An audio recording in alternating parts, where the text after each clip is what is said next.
Chapter 1108. Hacking into the Las Vegas traffic surveillance system.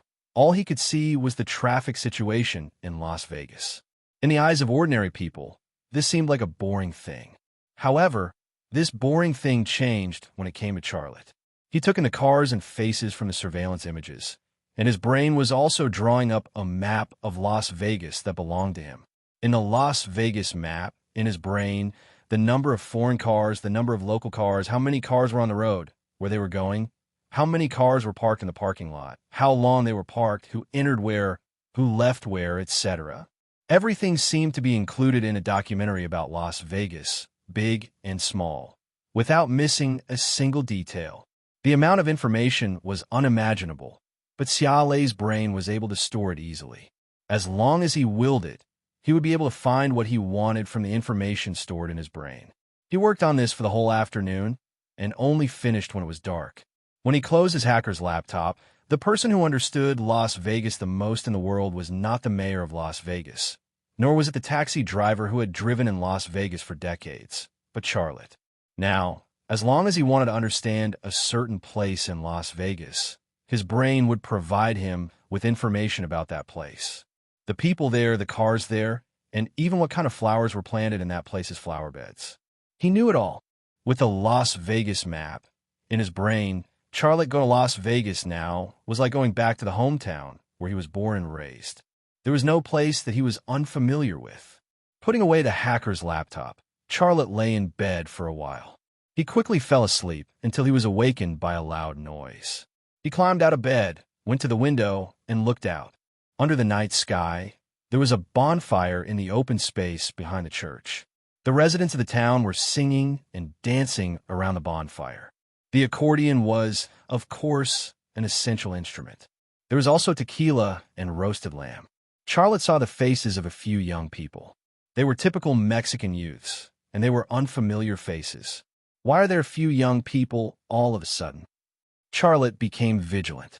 His left and right eyes twitched slightly, and he immediately entered the X-ray and scanning mode. The clothes of those Mexican youths disappeared from his sight in an instant. He saw the tattoos and the needle holes for injecting drugs. These Mexican youths were obviously not good people.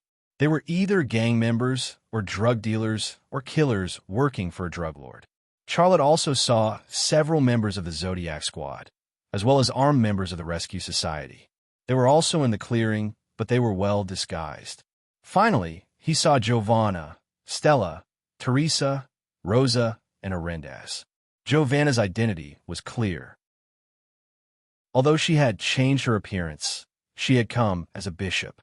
Fernandez was talking to her about something, but he clearly didn't know the identities of Teresa, Stella, and Rosa. In addition, the other three women had made themselves up very ugly, so he didn't even look at them. Just as Xiaolei shifted his gaze to the Mexican youths again, one of the Mexican youths waved to Hernandez, gesturing for him to come over and speak. After Hernandez talked to Giovanna, he walked over to the Mexican youths. Giovanna walked over to him, and it seemed that she wanted to report the situation to him. Fernandez greeted the few Mexican youths from afar, appearing very polite. The Mexican youths responded to Arendaz, and they did not feel unfamiliar with each other. Charlotte frowned slightly. How does Arendaz know these people? These people look like they are from around here, and Arendaz is a fugitive. How could he be so familiar with those Mexican youths? Hernandez walked to the side of the Mexican youths. He hugged the Mexican youths, and then began to exchange pleasantries. Charlotte did not need to use lip reading anymore. He could clearly hear the conversation between Arendaz and the Mexican youths just by using his ears. Scimitar, I didn't expect to see you here, said a Mexican youth. Scimitar seemed to be Arendaz's nickname. From this nickname alone, it could be seen that these Mexican youths knew something about Arendaz. Things were getting stranger and stranger. Arendaz said, Black Wolf, my friends, how did you come to this place? I heard that this town built a very beautiful church. We are also the people of God, so we specially came to take a look, said the Mexican youth called Black Wolf. He was called Black Wolf because of the terrible Black Wolf tattoo embroidered on his back. In addition, from his demeanor and reaction, he seemed to be the leader of these Mexican youths. Black Wolf, stop joking. You're not believers. Tell me, what are you doing here? Said Arendaz. A Mexican youth showed a fierce expression. Hey, what are you talking about? You'd better pay attention to what you say. A cold glint flashed in Arendaz's eyes, but there was no reaction on his face. He looked very calm. Black Wolf raised his hand and stopped his men from continuing to provoke Arendaz. Black Wolf's men snorted coldly, not willing to give up, but they did not continue to provoke Arendaz. At this time, Giovanna pushed open Charlotte's door and walked in. Boss, there's a situation. Giovanna saw Charlotte standing by the window. She went straight to the point and said, those people are members of the Tijuana Mafia, which is a very big gang. The leader is nicknamed Black Wolf, and he has a high position in the Mafia organization. The Tijuana Mafia, one of the 6 major Mexican gangs, was very powerful in Mexico, and even the Mexican military and police had a headache.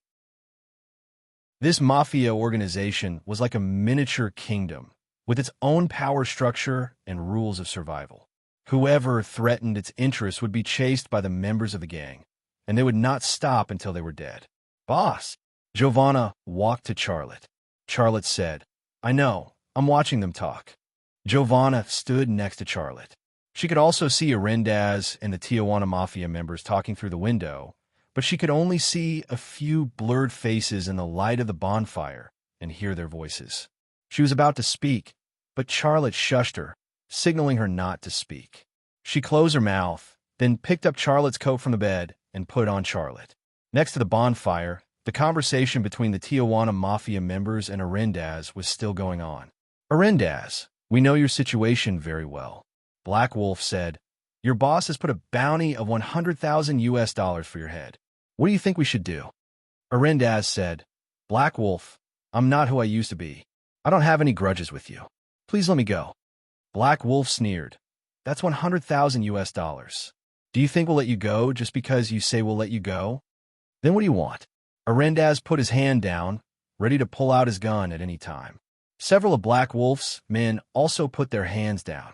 Behind Arendaz, more than a dozen armed men from the Rescue Society also did the same and consciously moved toward them.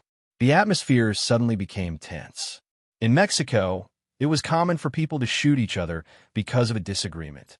Oh, Black Wolf raised his hands, signaling his men not to act rashly. He said with a smile, so you've built your force here. You know who I am. I'm from the Tijuana gang. If you dare to shoot, this town will be razed to the ground. Arendaz also raised his hands, signaling his men not to act rashly. The Tijuana gang had thousands of gang members, and this place was close to their headquarters, Tijuana City. It was indeed a very easy thing for the Tijuana gang to raze this place to the ground. It would take them no more than an hour. Black Wolf, I'm not afraid of death, but I'm just a believer now. We didn't violate any of your interests, Arendaz said. Tell me, how do you want to solve this matter? $50,000, Black Wolf said. I don't have that much money, Arendaz said. You can build such a magnificent church. Don't you have money? Black Wolf's tone was aggressive.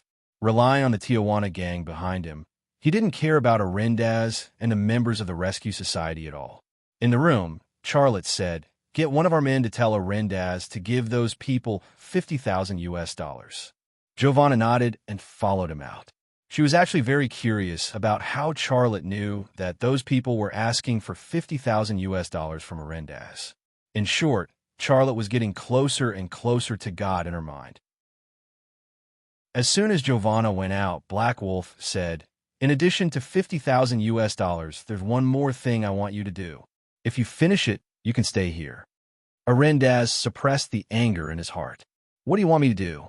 Black Wolf took out 2 photos from his pocket and threw them at Arendaz's feet. Charlotte's eyes moved to the 2 photos on the ground. When he saw them, he was stunned. The people in the 2 photos were not strangers. They were both important figures of the FA organization. One was Yin FO, and the other was Augustman. Charlotte was confused and thought to himself, how could the Tijuana gang have photos of Yin FO and Augustman? What do they want Arendaz to do? Who are they? Arendaz asked. Black Wolf said, the enemies of the Tijuana gang. We have their whereabouts. They are at the Caesar Hotel in Las Vegas. I want you to kill them in exchange for your living space here. Black Wolf, don't go too far, Arendaz said angrily.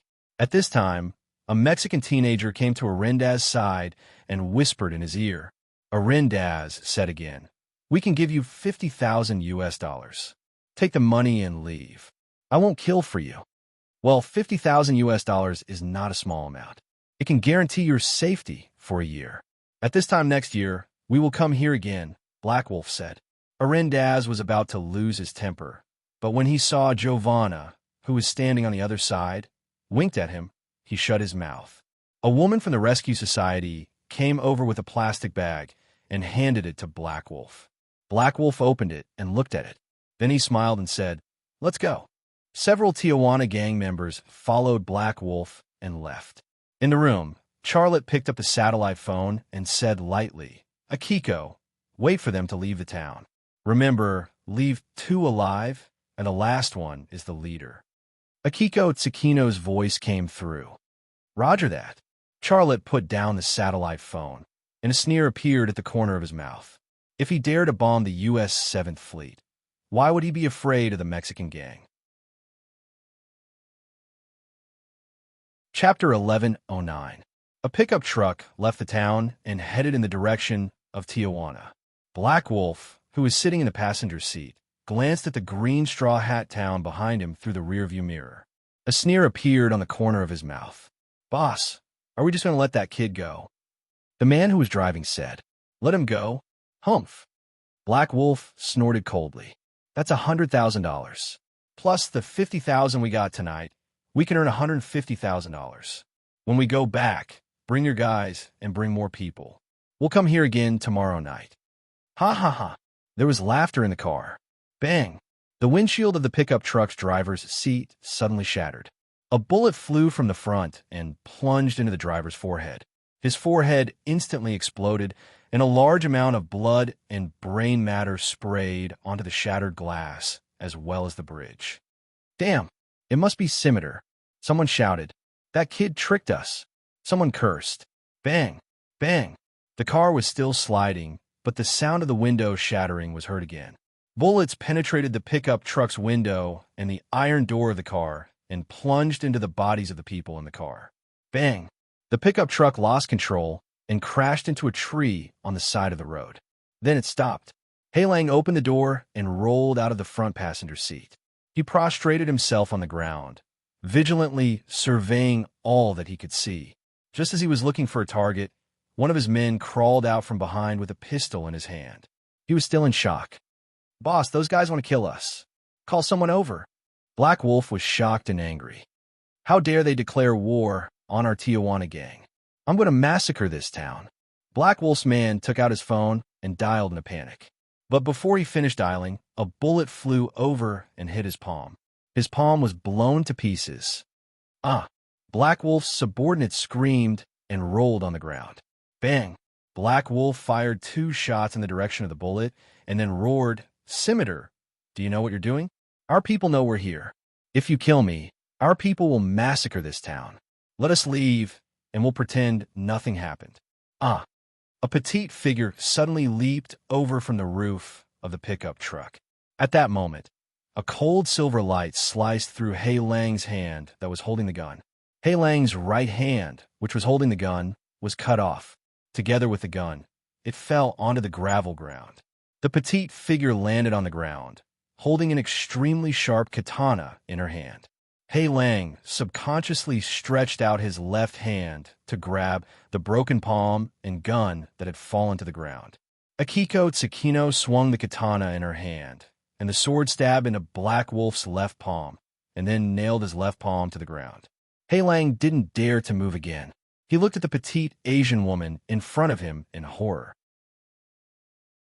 He had seen many cruel and merciless women, but compared to the one in front of him, those women were like little kids still riding a merry-go-round. When this woman looked at him, he could feel fear from the bottom of his heart. At this moment, a few people came from several other directions. There were 4 women and 2 men. Heilang thought that Scimitar Hernandez had led the sneak attack, but he didn't even see Hernandez's figure. The people who appeared in front of him were all unfamiliar faces, and none of them were Mexican. The 2 men and 4 women who appeared were Charlotte and Angumi Khan, as well as the female knights of the Gray and Russo families. Charlotte walked to the side of the pickup truck, looked at Hei Lang, who was lying on the ground, and said, "Akiko, pull out the sword. He can't answer my question like this." Akiko Tsukino pulled out her katana from Hei Lang's left palm, but she didn't put it back into its sheath. Hei Lang pinched his broken wrist with his injured left hand and said in a trembling voice, "You? Who are you? Do you know who I am?" "I am," Charlotte said. "Hey, don't mention the Tijuana gang, okay? I have something I want to figure out. If you help me figure it out, I'll let you go. If you don't cooperate, she'll cut you into several pieces and feed you to the pigs." You, what do you want to know?" Hei Lang's voice trembled even more. Charlotte threw the 2 photos on Hei Lang. "These are the 2 photos you gave to Hernandez. Tell me, who gave them to you?" "Mimi, my boss, the leader of the Tijuana gang." Hei Lang said, "These 2 people are enemies of our Tijuana gang. We know their whereabouts, but they're in the United States, so we sent Scimitar to kill them." "Are you sure?" Charlotte said. I'm sure," Hei Lang said. Charlotte glanced at Akiko Tsukino. With just a glance, Akiko Tsukino raised her hand and cut off Hei Lang's remaining left palm. "Oh!" Hei Lang screamed and rolled on the ground. Charlotte moved to Hei Lang's men and said lightly, "Did you see what happened to him? It's the same question as before. What do you know?" Hei Lang's men looked at Hei Lang subconsciously. Charlotte said, "Don't worry and don't be afraid of him. If you can help me figure this out, you can leave alive. If he helps me figure this out, he will leave alive and you will die. Do you understand what I mean?" 2 to live. That was what Charlotte meant. This was also the reason why he wanted to keep 2 alive. What he wanted was the instinct of people to compete for survival under the pressure of death. Under the instinct of survival, people could even eat their own kind, let alone betray their companions. Hei Lang's men nodded and said, "I understand." "Then tell me. The sooner you leave, the sooner you can receive treatment," Charlotte said. "Bastard!" Hei Lang shouted angrily. "How dare you?" It was difficult for Hei Lang's men to get rid of their fear of Hei Lang in such a short time. However, just as he was frightened by Hei Lang suddenly said, "A Japanese man gave me these 2 photos." Realizing that he had been deceived, Hei Lang's men panicked. Before Hei Lang could finish speaking, he rushed to say, "The Japanese gave us $500,000 and asked us to spread this news in the newly built church in Mexico." "Japanese? What does he look like?" Charlotte asked. Hei Lang said, "It's a man. He didn't say his name, but I know what he looks like." Hei Lang's men said, "He's about 175 meters tall and has white hair. He looks very old." Charlotte glanced at Akiko Tsukino. Akiko Tsukino nodded and said, "It's him." The him that Akiko Tsukino mentioned was Yagyu Kenichi, a person that Charlotte had never seen before. However, after hearing what Akiko Tsukino said, he guessed who this person was. It was unusual that Yagyu Kenichi would take the photos of Yin FO and Augustman from the FA organization and find a gang in Mexico to spread such news. No gang in Mexico could compete with the FA organization, and the FA organization's headquarters was in Mexico. How could a gang dare to challenge the FA organization's dominance in the underworld of Mexico? The commission of $500,000 was a lot, but for a gang that controlled the drug network, this amount of money was actually nothing. It couldn't move the hearts of the senior members of the Tijuana gang at all. Only a small leader like Hei Lang could. But even if the senior members of the Tijuana gang didn't know about this, why would Yagyu Kenichi ask Hei Lang to find the newly built church to spread such news? I'm done. Hei Lang's men begged. "Let me go. I won't tell anyone about what happened tonight." "You're dead," Hei Lang said fiercely. Then he said in a pleading tone, "I've told you the truth. Let me go. I'll pretend that nothing happened tonight." Charlotte said, "I haven't figured it out yet. Why are you in such a hurry?" After a pause, he said, "Tell me, do the senior members of the Tijuana gang know about this?" "I don't know. I really don't know. I swear," Hei Lang said. "I don't know. I swear too." Hei Lang's men said. Charlotte said, "Did he tell you why he went to the newly built church to spread the news?" "I'm sure you must have asked him this question." I did ask him," Hei Lang said, "but he didn't answer me. He said that as long as I followed his instructions, he would give me another $500,000. "How many churches have you been to?" Charlotte asked. Hei Lang said, "More than a dozen. We've been to all the newly built churches in Mexico. Your church is the last one." Charlotte said, "This is next to your base. Why is it the best one?" "I'm going to send a batch of goods to Guatemala. I've made the itinerary. My starting point is not here. It started in Guatemala," Hei Lang said. "What did you do in the other churches?" Charlotte asked. Hei Lang said, "I took out the photos and told them that the people in the photos were enemies of the Tijuana gang. They were in Las Vegas, and I needed a killer to kill them. Those churches were just ordinary conversations. There were only priests and believers. It was different from here. I scared them a little and then left."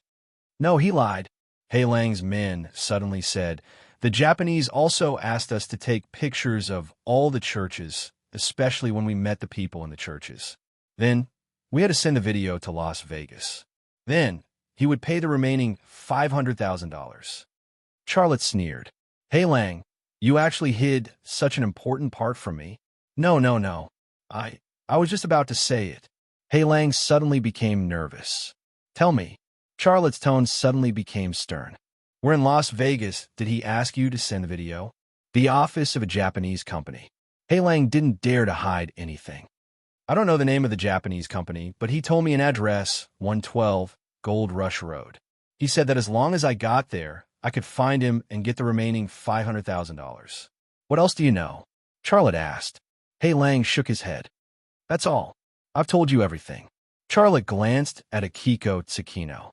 Akiko Tsukino suddenly waved her hand, and a cold light instantly cut through Hei Lang's neck. Blood spurted out, and Hei Lang covered his neck. He wanted to roar, but he couldn't make a sound. 3 seconds later, his brain lost its blood supply, and he fell into eternal darkness. Don't kill me, you promised." The voice of Hei Lang's men stopped abruptly. Akiko Tsukino's Usti stabbed him from under her armpit and stabbed him in the heart. This was just a game, just like Saw. No matter how hard you fought, you would die in the end. Charlotte's eyes quickly swept over the corpses, and then he took a watch off the wrist of one of the corpses. The watch had a camera function, and it also stored the videos taken by Hei Lang and his men. Akiko Tsukino said, "He's in the Hattori family's company, and my Hattori may be there too. We should go to that place to end everything." Charlotte shook his head. "Then you've been fooled." "Huh?" Akiko Tsukino was stunned on the spot. Charlotte said, "It's a serial plan. I don't know if it was your master or my Hattori who came up with it. It's a clever design, but they fooled the wrong person." He looked at Giovanna and said, "The Rescue Society is no longer secret.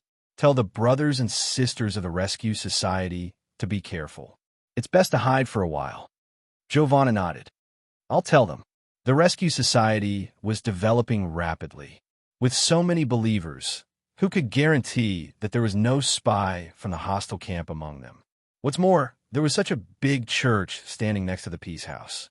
The intelligence agents of Japan, the United States, and the FA organization were not blind. Chapter 11:10. Fernandez took his men to dispose of the bodies. Hei Lang and his men were dragged to the desert next to the town and buried. The pickup truck was also dragged to an abandoned warehouse in the town and cut into parts and scrap iron. While Arendaz was leading the brothers and sisters of the Rescue Society to do these things, Xia Lei and his men watched the video taken by Black Wolf and his men in his room. The content of the video was the same as what Hei Lang and his men had said. They intimidated those kind and simple priests and believers, one church after another. There was even content in the video of those guys raping female believers. It was utterly heartless.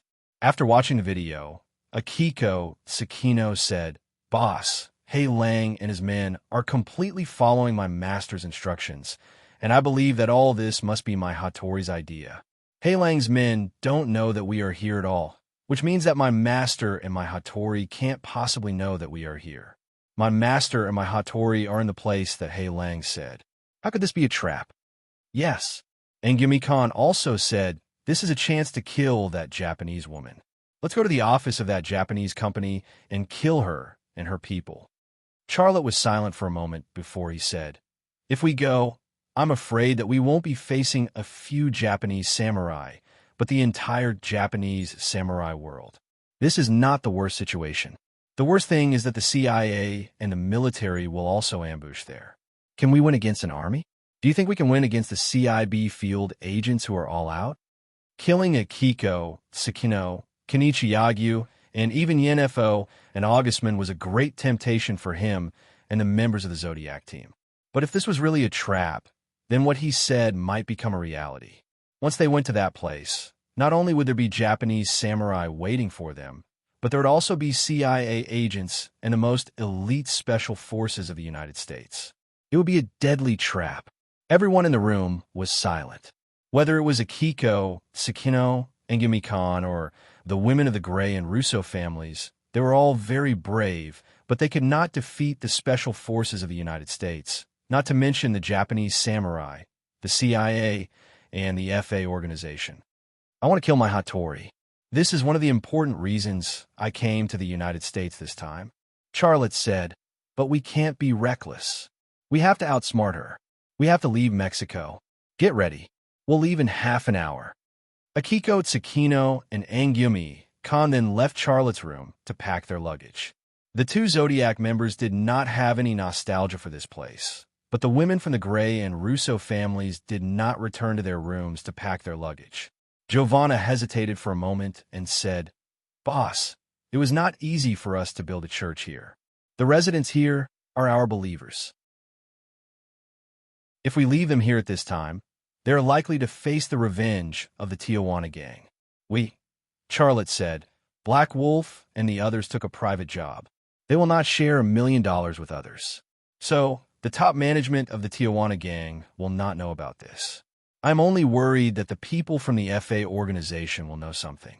I even have some doubts that the FA organization will send people to follow Black Wolf and the others, and then confirm that the church is the base of the rescue organization. If that is the case, then the residents here and the brothers and sisters of the rescue organization will be in danger.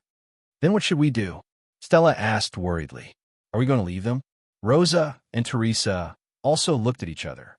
From their eyes, it was obvious that they did not want to do so.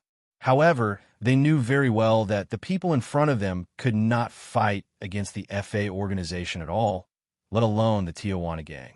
Leaving the believers here, as well as the armed men who followed them, was the wisest choice. However, leaving their brothers and sisters to protect themselves at this time was against their knight's creed and beliefs. This was a very difficult choice for them. The four female knights were in a bad mood, but Charlotte smiled. I know you are different from Akiko, Tsukino, and Yumi-kan, so I will not let you abandon your brothers and sisters. I have a task for you. What task? The four female knights asked in unison. Charlotte said, I will leave here with Akiko, Tsukino, and Yumi-kan to Las Vegas. The four of you will take the armed men here to Colombia. I will give you $500 million. After you arrive in Colombia, buy all the armed groups and criminals that you can buy. Just like the last operation in Siberia, we do not need to fight this war ourselves. We have money, and we can fight a war by proxy. The four female knights looked surprised. Charlotte then said, and the killers, contact the killer organization and offer a high price to assassinate the members of the FA organization and the Hattori family. Kill one and give the other money. In short, no matter who it is, as long as they are willing to work for us and fight for us, they can earn our money. How much money would that cost? Giovanna could not believe that this was Charlotte's plan. Charlotte smiled faintly. Do you think I lack money? If $500 million is not enough, I can give you another $500 million at any time. Leaving aside the Rema Group, which was like a money printing machine, just the money he got from the U.S. stock market was enough for him to launch a proxy war. Armed groups, criminals, and killers, as long as you had money, they would be willing to kill anyone for you. They did not care whether the person they wanted to kill was a member of the FA organization or a member of the Hattori family. They only cared about money, not people. Giovanna finally showed a smile. Then let's go to Colombia. It is a paradise for criminals and killers. $500 million is enough for us to build a small army. You should be able to find out how many people are in the Hattori family, right? Charlotte said. Of course, Stella said. I don't think it should be limited to the Hattori family. All the senior members of the Vico Corporation and important personnel should be on our list. Xiaolei smiled. Do as you see fit. Feel free to do whatever you want. I only have one request. The sooner the better. It would be best if the Hattori family and the FA organization had already begun to lose members when I arrived in Las Vegas. Boss, I got it, Stella said excitedly. Our operation is actually to keep the Hattori family and the FA organization busy and confused, right? Charlotte nodded with a smile. Let's call our operation Mad Dog. Our agents will bite them like mad dogs. Mad Dog? That sounds terrible, Giovanna said. Why don't we call it Rose? Stella said. Sword of the Salvation Society. Rose's voice. Knight's Crusade. Teresa's voice. Charlotte. Half an hour later, a Ford pickup truck left the town and headed for the American border. Engumi Khan, Charlotte, and Akiko Tsukino sat on the sofa in the back seat. Soon after the three of them left, vehicles of all sizes also left the town. Not only the 4 female knights and the armed men of the Salvation Society, but also the residents of the town. The money Charlotte gave the 4 female knights was enough for them to move the residents of the town to other places. Everyone left, and the town became an empty town. There was no light, giving people a gloomy and strange feeling. An hour later, several SUVs arrived next to the town. After observing for a while, the people in the cars drove directly into the town. The people who got out of the cars were all armed men in American equipment. They first searched the church and then expanded the search area. 10 minutes later, more than a dozen armed men gathered in front of the church. Boss, we found a cut car in an abandoned warehouse. It's the car of Black Wolf, one of the armed men said. There are bullet holes in the door, and there are bloodstains on the chassis. One of the armed men said, This is indeed the base of the Salvation Society. Black Wolf's people found out the secret here. They killed them and then escaped. We're one step too late.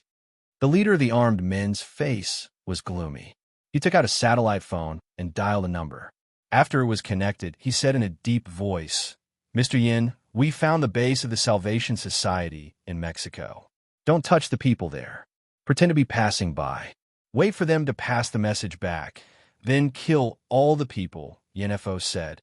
No. There's a problem, the leader of the armed men said. The leader of the armed men said, This town is empty. The gangsters hired by the Japanese were all killed, but we didn't find any corpses. Arrogant Japanese woman. Yin Fo's voice was full of anger. Where are you now? In the western suburbs of Tijuana, a town called Green Straw Hat. Western suburbs of Tijuana. Yin Fo paused and suddenly said, Immediately gather all the people in Tijuana and San Diego. We must find those people. Among those people, there might be a big fish hidden. Yes, I'll contact our people right away. The leader of the armed men ended the call and then gave instructions. Get in the car. We'll chase in the direction of the United States border. Except for the people driving, everyone use the phone to contact our people in Tijuana and San Diego. All the armed men of the FA organization took action. At the same time, in a minibus in another direction. Hey, my friend, I need killers. Who to kill? I want to kill a lot of people. Don't doubt it. This is the best chance to make a fortune in your life. Introduce all the killers in your hands to me. Money? I'll give you double the commission, and the killers will also get double the commission. Giovanna's voice. I'll give you a chance to make a fortune. I need killers, a lot of killers. Target? Target is the Japanese Hattori family. No matter who they are, kill them and give them money. Stella's voice. Don't doubt it. After this job, you can buy an island to spend the rest of your life. Target is the Japanese Hattori family. As long as it's a member of that family, anyone can do it. Even if it's a dog of the Hattori family. I'm willing to pay $10,000. Teresa's voice. Big business, big business. You can earn as much as you kill. Later, I'll send you some information about the targets. Yes, FA organization. Do you dare to earn this money? That's great. Big shots, $10 million. Middle-level backbone, $5 million. Independent agents, $2 million. Ordinary armed men, $500,000. You can earn as much as you kill. Rose's voice. A storm was coming. Mad dogs. A large group of mad dogs was on the way. Chapter 11:11. 24 hours later, in Tokyo, Japan, a middle-aged man walked out of his house. His wife adjusted his tie for him and handed his briefcase to him. His driver opened the door for him and waited for him to get in. His car was a Mercedes-Benz S-Class sedan. In front and behind the sedan were 2 Toyota Land Cruisers. Each car had 4 bodyguards, including the driver. A total of 8 bodyguards stood by the roadside, waiting for him to get in. He was Hattori Jiro from the Hattori family. He was Hattori Masao's younger brother. After Masao's death, he was second only to my Hattori in the family. Hattori Jiro's wife, Ikeda Kazuka, was a gentle and virtuous woman. She was also Hattori Jiro's virtuous wife. It was also because of her help that Hattori Jiro gained a lot of benefits from V-Science Corporation. Hubby, that woman has summoned all the samurai in the family to America. There is no one to protect the family. You have to be careful when you go out. Ikeda Kazuka reminded him. Hattori Jiro snorted. That bitch. Don't think that I don't know that she killed my brother. She and her mother shouldn't even exist. I am the heir of the Hattori family. Shoo. Ikeda Kazuka put a finger on Hattori Jiro's lips. Be careful what you say. Be careful that bitch doesn't bribe the people around you. If she hears you, she will do something to you. Hattori Jiro nodded and said, That's all. I'm leaving. Hubby, have a safe trip. Ikeda Kazuka bowed to send him off. But just as she lowered her head, something hot suddenly sprayed on her head and neck. She wiped it with her hand and brought it to her eyes. She was stunned. Her hand was full of blood. Hattori Jiro threw himself into Ikeda Kazuka's arms. There was a fist-sized hole in his head. The hot thing that sprayed on Ikeda Kazuka's head and neck was his blood and brain matter. Ah! Ikeda Kazuka screamed. The bodyguards, standing on the side of the road, rushed over. One by one, they pulled out their guns and entered a state of combat. But before they could rush to the door and bring the frightened Ikeda Kazuka to a safe place, a sniper rifle bullet flew over and blew up Ikeda Kazuka's head. The interval between the couple's deaths was less than 1 second. It was impossible for a sniper to achieve such a feat when Ikeda Kazuka and Hattori Jiro's bodies fell to the ground. 300 meters away, on the rooftop of 2 adjacent buildings, a white sniper shouted angrily at his black counterpart. F***CK. The black sniper was a little more polite. He just raised his middle finger at the white sniper. The Caucasian and African-American snipers greeted each other, and then each operated their own sniper rifles to kill Hattori Jiro's bodyguards. Even if they were bodyguards, killing one would earn them money. These 2 killers came all the way from the United States, not to quarrel, but to make money. If they had the time to quarrel, they might as well kill 2 more people and earn 2 more money. In another location, V-Science Corporation's headquarters in Kyoto, an elevator stopped at the top floor of the building. The elevator door opened, and a young delivery man walked out of the elevator. He held a box of birthday cakes in his hands. He came to an office door and walked in. May I ask who is Miss Hattori Hayakuchi? The delivery man asked politely. I am. A young woman walked over and asked tentatively, Is this for me? Yes, Miss Hayakuchi. Happy birthday. The delivery man handed the box of birthday cakes to Hattori Hayakuchi. Hattori Hayakuchi, Hattori Jiro's daughter, was also one of the core members of the Hattori family. Who is this from? Hattori Hayakuchi asked. He didn't tell me his name, but he said it's someone who has liked you for a long time. The delivery man smiled and said, But I can tell you that he's very handsome. When I first saw him, I thought he was my idol, Takashi Kaneshiro. Takashi Kaneshiro? Hattori Hayakuchi couldn't help but laugh. You really know how to talk. Here's your tip. She gave the delivery man 1,000 yen. The delivery man turned around and left the office. He walked quickly into the elevator, and when the elevator door closed, he took out a remote control from his pocket and pressed a button. Boom! The top floor of V Science Corporation's headquarters suddenly exploded, and the shockwave of the explosion destroyed almost all the windows in the building. Thick smoke billowed out from an office, and the fire spread quickly in a golf course in the suburbs of Tokyo. Hattori Masao's uncle, Hattori Geiki, was playing golf on the grass. A caddy walked over to him, and when they brushed past each other, a knife slit his neck. He didn't even know what happened, and his brain suddenly shut down. At the same time, in the V Science Corporation's office building in Las Vegas, America, Mai Hattori stood in front of the office window, looking at a large group of samurai disguised as ordinary employees in the yard. She seemed to be in a good mood. She smiled and said to Yagi Yuichi, "Master, our people are in ambush, and the Americans are also nearby. As soon as Charlotte and his people show up, we can end all of this." Yagi Yuichi said, "The plan is always the best, or even perfect, but the result is often not what we want. Do you think Charlotte will come? I'm worried about that." Yagi Yuichi said, "Charlotte is the most cunning person I've ever met." Mai Hattori said, "Master, I believe he will come." "Are you sure?" Mai Hattori said, "Master, don't forget that the Japanese Samurai Union sent their men of sacrifice to assassinate his wife and children. I know Charlotte very well. If we just assassinate him, he might be able to control himself. But if our people kill his wife and children, he will lose his mind." Yagi Yuichi said, "I hope so. This time we have used all the power we can. If we still can't kill him, Master, what are you trying to say?" "If you can't kill him this time, I suggest you give up," Yagi Yuichi said. "Why? You have angered a lion again and again, but you don't have the ability to kill it.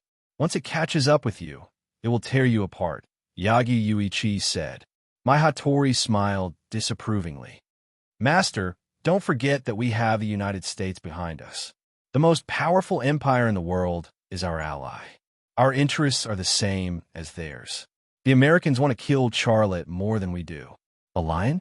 China calls itself the Dragon of the East, but isn't it still suppressed and bullied by the United States? Even a dragon can't do anything, let alone a small lion. If we can't kill him, it's because he is lucky. I don't believe his luck will last forever." Yagi Yuichi wanted to say something, but when he saw the excitement and hatred in Mai Hattori's eyes, he swallowed his words. She said that Charlotte would go crazy, but he didn't think it was Charlotte who would go crazy. At that moment, there was a knock on the door. It sounded urgent and impolite. "Who is it?" Mai Hattori looked back. "It's me, Nakamura." It was a man's voice. "President, open the door. I have bad news." Mai Hattori frowned, but she didn't rush to open the door. Instead, she walked to the desk and looked at the monitor. After confirming the identity of the person outside, she clicked on the keyboard. Ever since she decided to turn this place into a trap for Charlotte, the first thing she did was to ask a German expert to remodel the office. The door was made of alloy, and the windows were made of bulletproof glass that could withstand sniper rifles. Even if a tank were to bombard this office, it would take a few rounds to blow it up. The office door opened, and a confidant walked in. He looked panicked. "President, your family, Mai Hattori said angrily. "What are you panicking about? What's the matter? Speak slowly." The confidant was still panicking. Japan. Overnight, Japan has become a paradise for killers. They are fighting to kill your family members." Mai Hattori froze. The confidant continued. "Hattori Jiro and his wife Ikeda Kazuka were shot dead by a sniper in front of their house. The killer didn't even spare their bodyguards and drivers. Your sister, Hattori Hayakam, received a bomb package at V Science Corporation's headquarters. Everyone in the office, including her, was killed. And Mr. Hattori Geiji, his throat was slit by a killer at the golf course." Bastard!" Mai Hattori roared crazily. "How dare he do this? How dare he treat the Hattori family like this?" The she was talking about was obviously Charlotte. She seemed to have forgotten that she had planned the attack at the Kyoto Army Hospital. She didn't think it was a big deal, but when Charlotte retaliated in the same way, she found it inconceivable and unforgivable. The confidant didn't dare to say anything in the face of my Hattori's anger.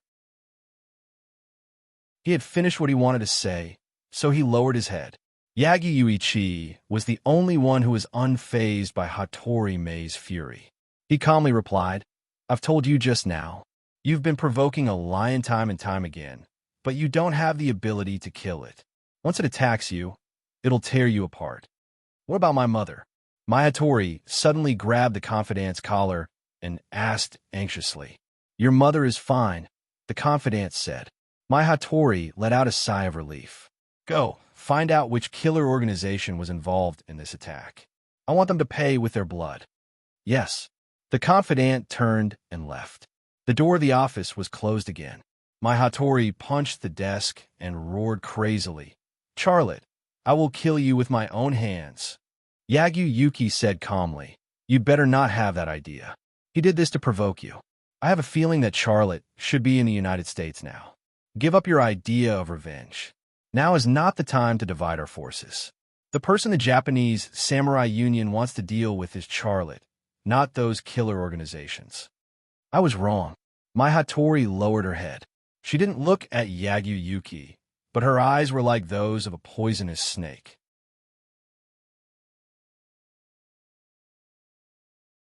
Chapter 11-12. A Ram truck with an American license plate entered Las Vegas. In the car, Charlotte was operating his hacker computer, but this time he didn't attack any place. Instead, he bought a house from a real estate agency. It was obviously not a wise choice to stay in a hotel. There were many spies in the hotel area of Las Vegas, including the CIA, the FA organization, and Japan. No matter how good the disguise was, it couldn't pass the facial recognition system. So, although it was only for a few nights, he was willing to buy a house. But he wouldn't buy a new house from a real estate agency because the company would check his identity, which was very inconvenient and had certain hidden dangers. That was why he chose a real estate agency and bought a secondhand house. There was only one condition for people who sold secondhand houses, and that was money. And as long as it could be solved with money, it was not a problem for Charlotte. Charlotte quickly took a fancy to the house information provided by an agency. It was a villa in the eastern suburbs of Las Vegas. Most of the people living in that place were rich white people, and there were also people with relatively high status in this place. "Do you like this place?" Charlotte broke the silence in the car. Akiko Tsukino came over and took a look. She saw a two-story villa. In front of the house was a garden with many ornamental plants, and there was a swimming pool behind the house. The environment was very beautiful. She smiled. "It's not bad. I like that swimming pool." "That's it," Charlotte said with a smile. And Gimme-Khan said, "Boss, I didn't even look at it. You just asked Akiko's opinion and decided?" Charlotte smiled. "Then I'll allow you to cook food with curry in the house. How about that?" "Haha, then I have no problem." And Gimme-Khan laughed happily. Akiko Tsukino's hand reached over the back of the sofa and hugged Charlotte's waist. Then she leaned her upper body against Charlotte. She rested her head on Charlotte's shoulder as she watched Charlotte buy a house. This intimate action made Charlotte feel a little embarrassed. After all, Engumi Khan could see him and Akiko Tsukino from the rearview mirror at any time. But he couldn't move his butt away, so he had to bite the bullet and pretend to be natural. After confirming the house that he wanted to buy, Charlotte used hacking methods and hacked into the archives of the real estate agency. He quickly found the seller's information, and he was greatly surprised when he saw it. The seller was a white man named Thompson. He was a soldier, and his rank was not low. He was a brigadier general. However, that was all there was to his information. The information register by the agency was very simple and did not mention which army. He was a brigadier general. This was normal. The identity of a soldier was confidential when it reached a certain level. The army he was in, the job he did, and so on, these information could not be leaked. Charlotte secretly said in his heart, "Soldier, Brigadier General, Las Vegas. The information in the house shows that it was bought 3 years ago. There's no large army in Las Vegas at all. If he is a foreign officer, why would he come to Las Vegas to buy a house? And why would he sell it? For some reason, when these questions popped up, a keyword suddenly appeared in Charlotte's mind: Area 51. The mysterious Area 51 was only more than 100 kilometers away from Las Vegas.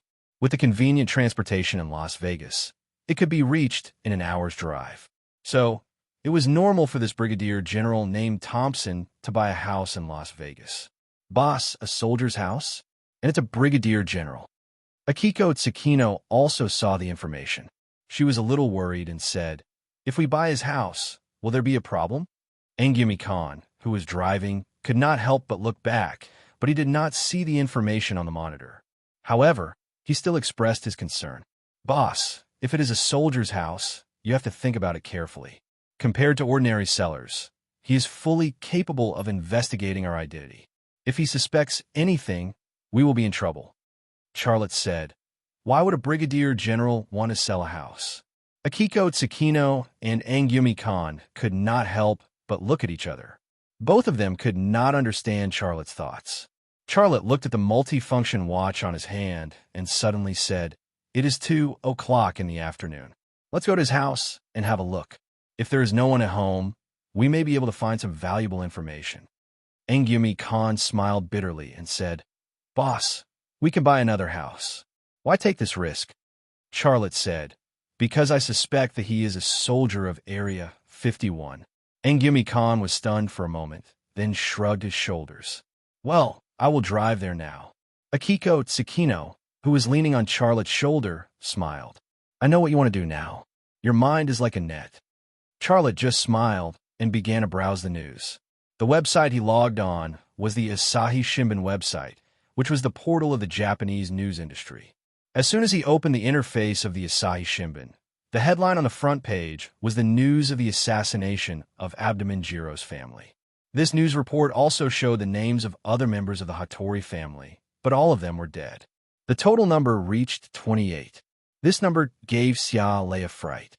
The Japanese police said that it was a vendetta, and there was a very subtle hint that it was from an overseas consortium. The only thing missing was the mention of the Rema Group or Charlotte's name. The article was full of the author's anger, and the language used was also to accumulate and incite national emotions. Such a thing and such an article could unite the Japanese samurai more closely. After reading the news, Xia Lei's lips curled into a sneer. He thought to himself, "You know I did it, but what can you do to me? If you dare to lay a hand on my woman and children, I will uproot the Hattori family. This is just the beginning. Since you have chosen this way, I will fight back in the same way. First, the Hattori family, then the samurai world." The Hattori family and the Japanese samurai world laid a hand on his woman and children. Regardless of whether they succeeded or not, they had taken that step. Then, they would also have to bear the wrath of Charlotte's revenge and face the biting of a mad dog. Will she regret it? Akiko Tsukino said. Charlotte said, "My Hattori? Humph. She's the kind of person who even wants to replace her father. She won't regret it. Maybe there will be a time when she will regret it, and that will be when I point a gun at her head." The car entered a section of the road that was being renovated. The road, which had been damaged by construction machinery, made the car bumpy.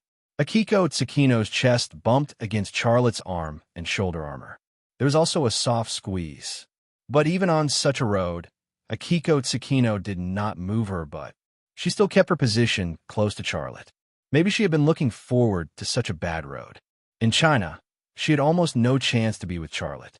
She only had that kind of opportunity when she left China to carry out a mission. Now that the opportunity had come, how could she miss it? Angumi Khan glanced at the rearview mirror and couldn't help but sneer. He felt that Akiko Tsukino was very bold and open-minded. But he didn't know what Akiko Tsukino did to Charlotte in the Southern Sea. At that time, Erdema was on the same piece of plastic, but she used her to steal Charlotte's ice cream. Charlotte maintained a serious look. After more than 10 minutes, the road condition improved and the ram truck arrived at its destination. A wide road was planted with tall palm trees, roses, and other flowers. The greenery was very good. There was a row of buildings on both sides of the road. Most of them were two-story villas, which looked clean and tidy. "Let's stop here," Charlotte said.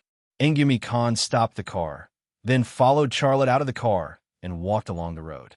The afternoon sun was very strong, and the outdoors was like a steamer basket. There was no one on the road at all. The swimming pools behind some houses were very lively. Some homeowners were enjoying swimming and barbecuing with their neighbors and friends. Some blonde, bikini-clad girls became the summer scenery. Almost all the men's eyes were on them, and no one looked at the situation on the road. Charlotte and the other two quickly arrived at 119 Palm Olive Road. He stopped and activated the ability of his left and right eyes to scan the situation in the house. After confirming that there was no one, he quickly entered the courtyard.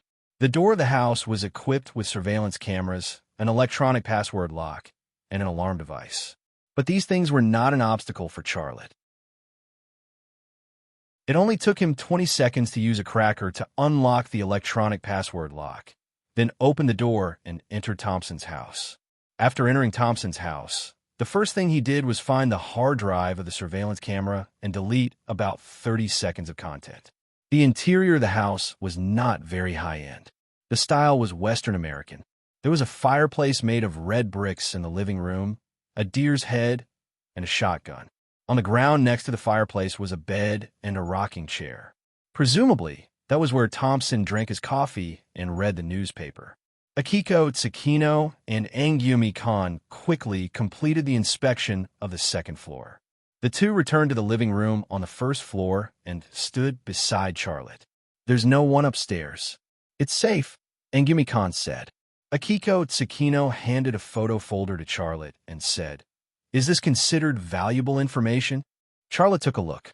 The photo in the folder was a photo of Thompson and a woman. In the photo, Thompson looked to be in his late 50s. His hairline almost reached the top of his head. His face was full of freckles and pimples, and his eyes were heavy.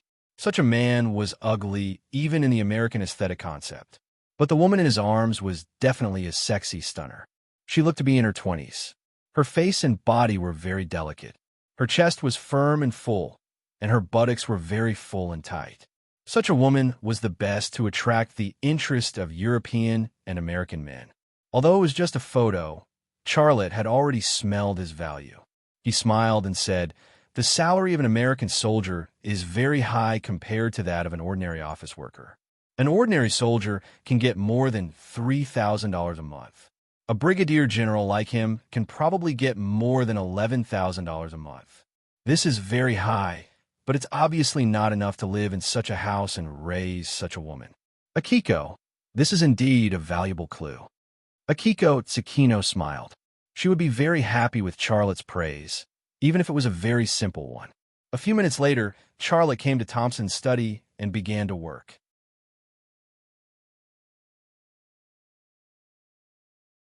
Chapter 11:13.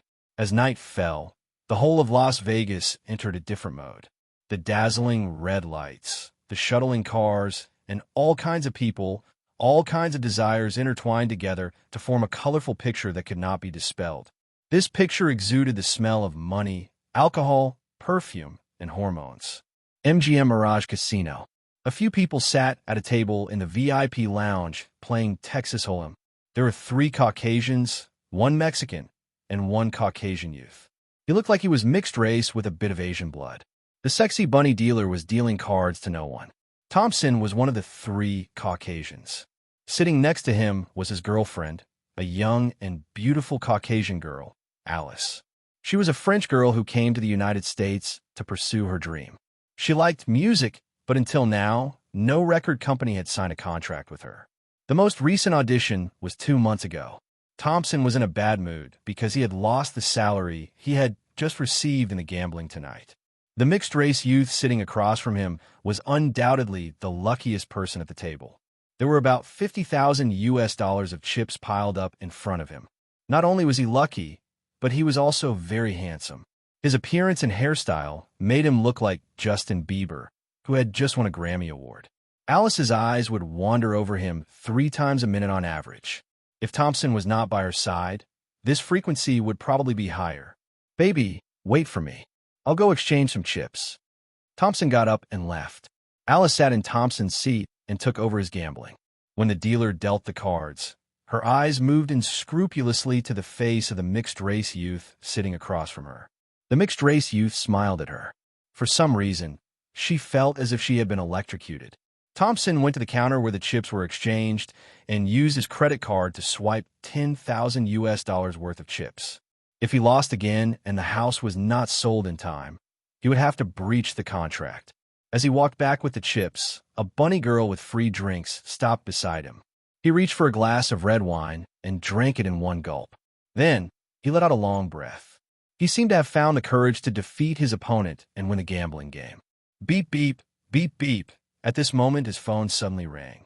Thompson frowned. He took out his phone and glanced at it before answering the call. "Who is it?" he asked bluntly. "Hello, Mr. Thompson. My name is Baholi. I saw your real estate agent's information. I'm very interested in your house. Do you have time to talk?" The other party had an Indian accent. When Thompson heard that he was a buyer, he immediately became more polite. "Hello, Mr. Baholi. I'm outside now, and it's not convenient to talk at night.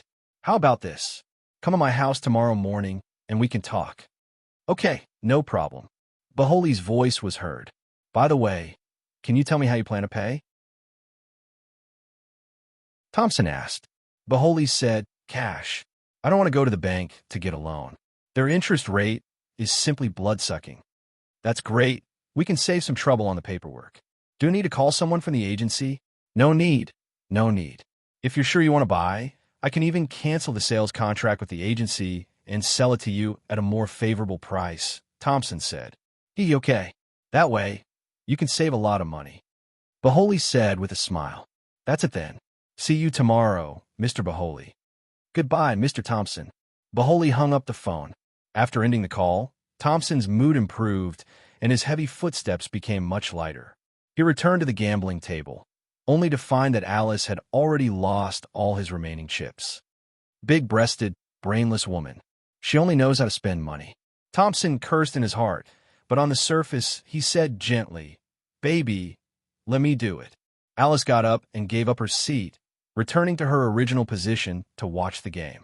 She glanced at the mixed-race white man across from her again. The white man's mouth curled up slightly, revealing a beautiful angle. It looked like a casual smile, but it also gave people a hint of mystery. A new game began. The mixed-race young man's cards were a pair of QS.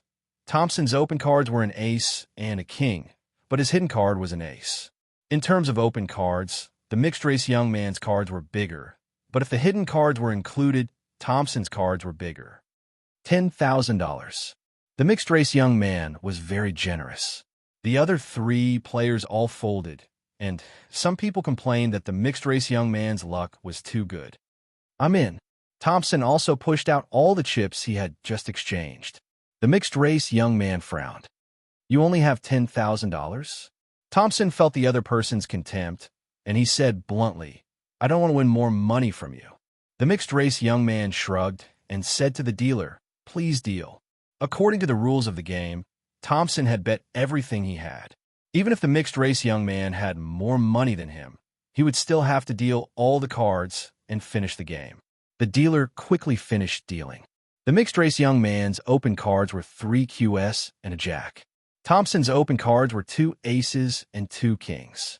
Coupled with his hidden card of an ace, his card was a gourd, which was bigger than the mixed-race young man's 3 aces. In terms of cards, Thompson was bound to win. He only lost 1 card to the mixed-race young man, which was a queen, but the chances of that were too small. "Dear, our luck has come." Alice moved closer to Thompson, and her voice was cloyingly sweet. One of her hands was placed on Thompson's thigh, and she squeezed it gently. Thompson snorted, and he said with a smile, "You can't be this lucky all night. Let's show." The mixed-race young man smiled and flipped his hand. His movements were elegant, and he was full of confidence. The hidden card he flipped was a queen, and it happened to form a 4 aces with a name card on the face. Thompson's face suddenly turned pale. Before the mixed-race young man flipped his hand, he thought he was going to win, but the other person's flip shattered all his hopes. The mixed-race young man took all the chips and then picked up a $1,000 chip from the pile and tossed it to the dealer. "You brought me good luck. This is your tip." "Thank you." The dealer smiled happily. It wasn't every day that one could meet such a generous customer. The mixed-race young man left the gambling table with the chips he won and walked in the direction of the bathroom. After a few steps, he looked back at the gambling table, intentionally or unintentionally. He met Alice's line of sight. Their eyes met, and it felt like sparks were flying. Unfortunately, Thompson didn't see this. He stared at the cards that the mixed-race young man left on the table, and his mind went blank. He only lost one card. Why did it have to be that card? The mixed-race young man withdrew his gaze and walked to the bathroom. His posture was straight, and his buttocks were firm and fleshy in his trousers, which looked very sexy. Alice said to Thompson, "I'm going to the bathroom. You go get the car. Don't play tonight." With that, she got up and walked in the direction of the bathroom. When she reached the bathroom, she lost sight of the mixed-race young man. Her heart suddenly felt empty, as if she had lost something very important. She hesitated for a moment and walked into the women's bathroom. However, just as she found a place to squat down, the small wooden door in front of her was suddenly pulled open, and that handsome and sunny face appeared in front of her again. "You." Alice stood up in surprise, but she forgot that she had pulled the crucial T-shaped fabric up to her knees. Fortunately, she was wearing a skirt, which fell in time to cover her unsightly parts. The mixed-race young man suddenly reached out and put his arm around Alice's waist and kissed her cherry lips. Alice struggled for a moment, but she soon calmed down. All of this happened too suddenly, but that was how it was between a man and a woman. There was no need for a complicated process. Sometimes just a look was enough. Alice went from passive to active. She pried open the mixed-race young man's teeth and greedily teased the mixed-race young man's tongue. Charlotte young man's hand very boldly reached into her short skirt. Just as things were about to develop in that direction, a woman walked into the women's restroom. She was immediately startled by the two people entangled in the restroom.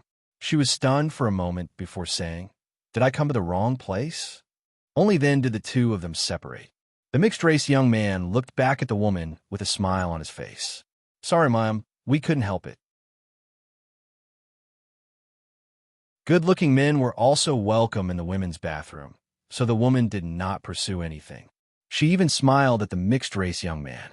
Just as Alice was putting on her T-shaped fabric in a panic, the mixed-race young man had already walked out of the women's bathroom. Alice chased after him, but there were people coming and going in front of her, and there was no sign of the mixed-race young man. He was like a mysterious angel, violently barging into her heart, leaving her a sweet kiss, and then suddenly disappearing. She could not help but recall what had just happened in the bathroom. Her tongue could not help but slip out, searching for the taste he had left between her lips. Even a little bit of saliva was very precious to her. A few seconds later, she suddenly felt that something was wrong. She then put her hand in her skirt and then into the T-shaped fabric. After fumbling for a bit, she grabbed a piece of paper from her hip. The note said, "Tomorrow at 8 p.m. Waiting for you at the entrance of the Hawaii Cinema." That was all there was to it. It did not leave his name, nor did it leave his cell phone number. A smile appeared at the corner of Alice's mouth. "You must be Cupid's gift to me, the most wonderful gift. See you tomorrow at 8 p.m. Alice returned to the bathroom. She threw the note into the toilet and flushed it away. However, she did not leave. She recalled the mixed-race young man's face, and a soft hand quietly reached in her skirt. In an elevator in the casino, the mixed-race young man wiped his right middle finger with a tissue and had a strange expression on his face. He was none other than Charlotte, who wanted to buy Thompson's house. He bought the house just to solve the problem of accommodation security during this period of time. He did not expect to meet an officer who wanted to sell his house. The things he found in Thompson's study in the afternoon made him complicate a simple matter of buying a house. The reason was simple. Thompson was really an officer of Area 51, and he was also in charge of security. Getting close to Thompson? Time was limited, and the risk was high. However, if he could get something done through Thompson's woman, the problem would become simple. Therefore, what happened just now was what happened. It was imperative to use the honey trap.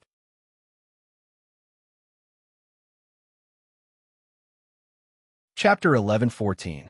For a man like Charlotte, even if he didn't flirt with girls, girls would take the initiative to flirt with him, let alone him taking the initiative. According to Alice's previous reaction, he was not worried at all that no one would accompany him to watch a movie tomorrow night. The prey had taken the bait, and he only needed to make a little more effort to catch her. Walking out of the casino, Charlotte got into a lambskin truck. Engumi Khan started the car and left the parking lot. Boss, I've settled it. Thompson asked me to go to his house tomorrow morning. He also hinted me to bypass the agency to carry out the transaction. It seems that he doesn't want to give the agency a commission. Charlotte smiled and said, he is even more short of money now. He lost more than $20,000 tonight. I estimate that half of it is his salary, and the other half is overdrawn on his credit card. When you talk to him tomorrow, lower his price. Don't be too straightforward. Engumi Khan said with a smile. Don't worry, I know what to do. I will make him think that selling to me is the best choice, but he will have to spend a lot of effort to convince me. This kind of transaction will not make him suspicious. Boss, how's it going on your side? Akiko Tsukino suddenly asked. Charlotte glanced at the middle finger of his right hand subconsciously, and a strange feeling came from his heart. He smiled and said, it's going well. Alice has promised to watch a movie with me tomorrow night. A hint of jealousy flashed in Akiko Tsukino's eyes, but she didn't say anything. Charlotte seemed to feel the change in Akiko Tsukino's heart.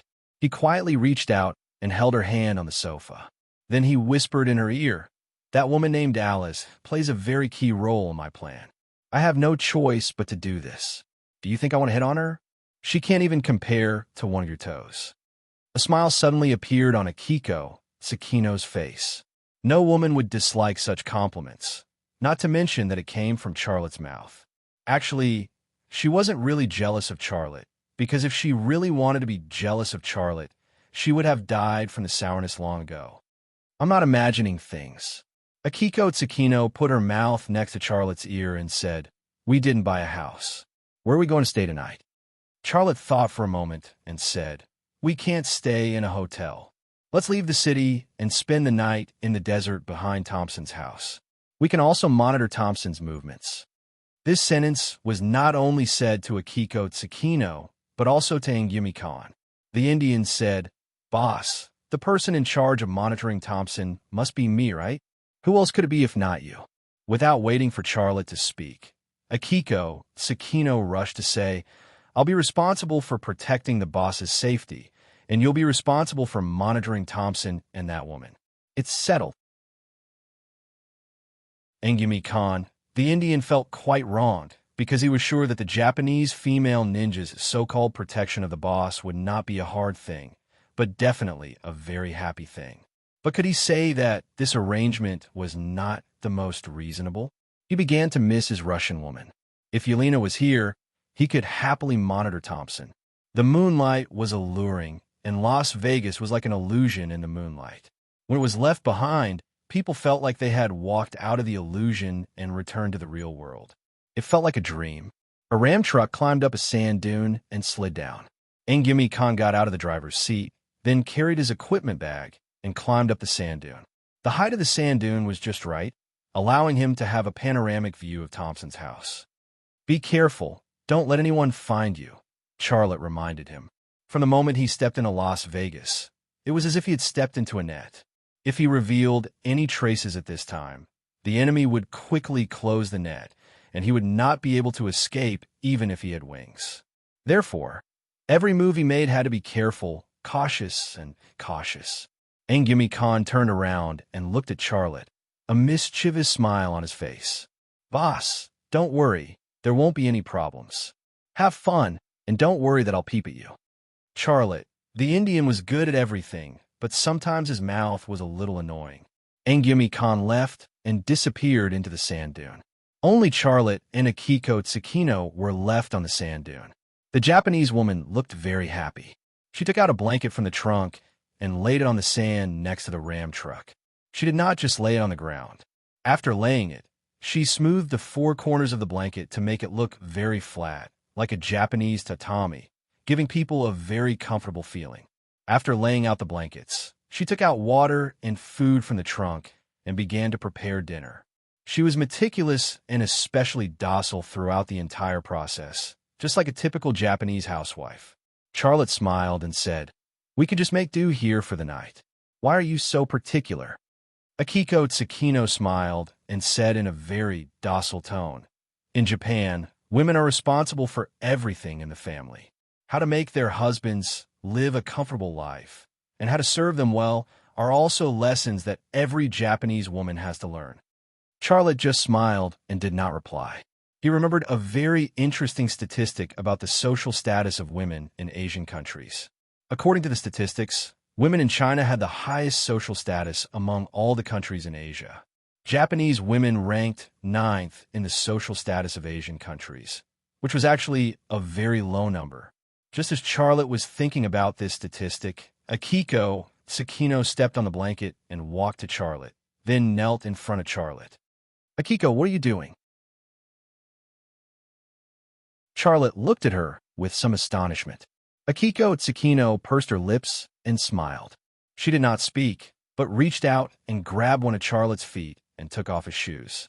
"No, I can do it myself." Charlotte was embarrassed by her. Akiko Tsukino said, "In Japan, when a man goes home, a woman puts slippers on for him. But I'm not a Japanese man." Charlotte said, "But I'm a Japanese woman." Akiko Tsukino said. Charlotte, however, he did know that Akiko Tsukino was not only a very traditional Japanese ninja, but also a very traditional Japanese woman. She was very serious about some traditional things and was very particular about it. Charlotte waited until she took off his shoes before he stepped on the blanket. Although he felt a little unnatural when he thought that the woman who served him was Akiko Tsukino, he did not need to be polite. The two ate some food and drank some water on the blanket, and then they had nothing to do. Charlotte lay on the blanket and used his brain to deduce his plan. All the information he had was presented in his brain, and then, based on this information, he analyzed it and simulated the development of events. If there was a bad result in the development of a simulation, his brain would think about what went wrong and then correct those mistakes and give the right solution. With the computing power of his brain, he quickly deduced the situation after entering Area 51. However, that was the end of it. "Boss, are you looking at the stars?" Akiko Tsukino's voice sounded in Charlotte's ears, with a fragrant heat and a seductive smell. Charlotte's ear itched. He reached out and scratched it, saying, "What stars?" "I'm thinking about the next step." "Do you need inspiration?" Akiko Tsukino continued to blow. Charlotte, "Meteor." Akiko Tsukino suddenly pointed to the sky, looking very excited. Then she closed her eyes, put her palms together, and made a wish to the meteor. Charlotte also saw the meteor that streaked across the sky, and he also closed his eyes. He didn't believe in ghosts or gods, and he didn't think that making a wish to a meteor would make it come true. But he was still influenced by Akiko Tsukino, and he secretly made a wish in his heart. "May my wife and children be safe, and may I be able to get through this in 2 years." The meteor flashed across the night sky, and it was unknown whether it fell into the sea or burned up in the atmosphere. The meteor was brilliant, but it only lasted for a very short moment. Just as Charlotte was making a wish and thinking about life, his belt suddenly loosened. He subconsciously reached out and grabbed Akiko Tsukino's hand, trying to divert her attention. "Akiko, what did you wish for?" "It won't come true if I say it," Akiko Tsukino said. Charlotte smiled. He didn't believe such a statement, but seeing how serious Akiko Tsukino was, he couldn't say it. Akiko Tsukino climbed up and knelt beside Charlotte. Her full and perky but pressed against her pair of calves, and her calves were completely covered by her soft butt, leaving only a pair of crystal-clear jade feet. She leaned forward, causing her plump breasts to sink downwards. The fabric of her white shirt was filled to the brim, and the third button below her collar looked as if it would pop off at any time, and then 2 big white rabbits would jump out or something. The snow-white, deep cleavage that was exposed from the collar should be the softest and most fragile cleavage in the world, because it gave people the feeling that as long as the sun shone on it, it would melt and turn into cheese. Charlotte suddenly felt that she was sexier when she was kneeling than when she was standing. He originally wanted to divert her attention, but he didn't expect that his attention would be diverted by her, and he thought about something that he shouldn't have thought about. His mind could no longer return to the state of deduction just now. Akiko Tsukino's hand was very gentle. Charlotte's reserve was very fragile, and it was only a theoretical existence. "Let me serve you." Akiko Tsukino's voice was very gentle. Charlotte responded softly. Life was short, and his life was even shorter. When it was time to have fun, he should have fun. Akiko Tsukino moved closer, and Charlotte's body suddenly seemed to be missing something. On the sand dune, Angumi Khan peeped at the situation under the sand dune with night vision binoculars. However, Akiko Tsukino was very smart. She built her tatami on the other side of the ram truck. With a car between them, the Indians couldn't see it all. However, although they couldn't see it, the Indians could still see the twisted heat image behind the ram truck through the binoculars with thermal imaging binoculars. "Boring, really boring," Angumi Khan muttered, then gave up. He moved the binoculars to the other side. In Thompson's villa, Angumi Khan saw Alice enter the bathroom, then tear open a tampon and put on the key fabric. In the other room, Thompson was spraying his body with perfume. He would have money tomorrow, and he seemed to be in a good mood. He wanted to do something passionate.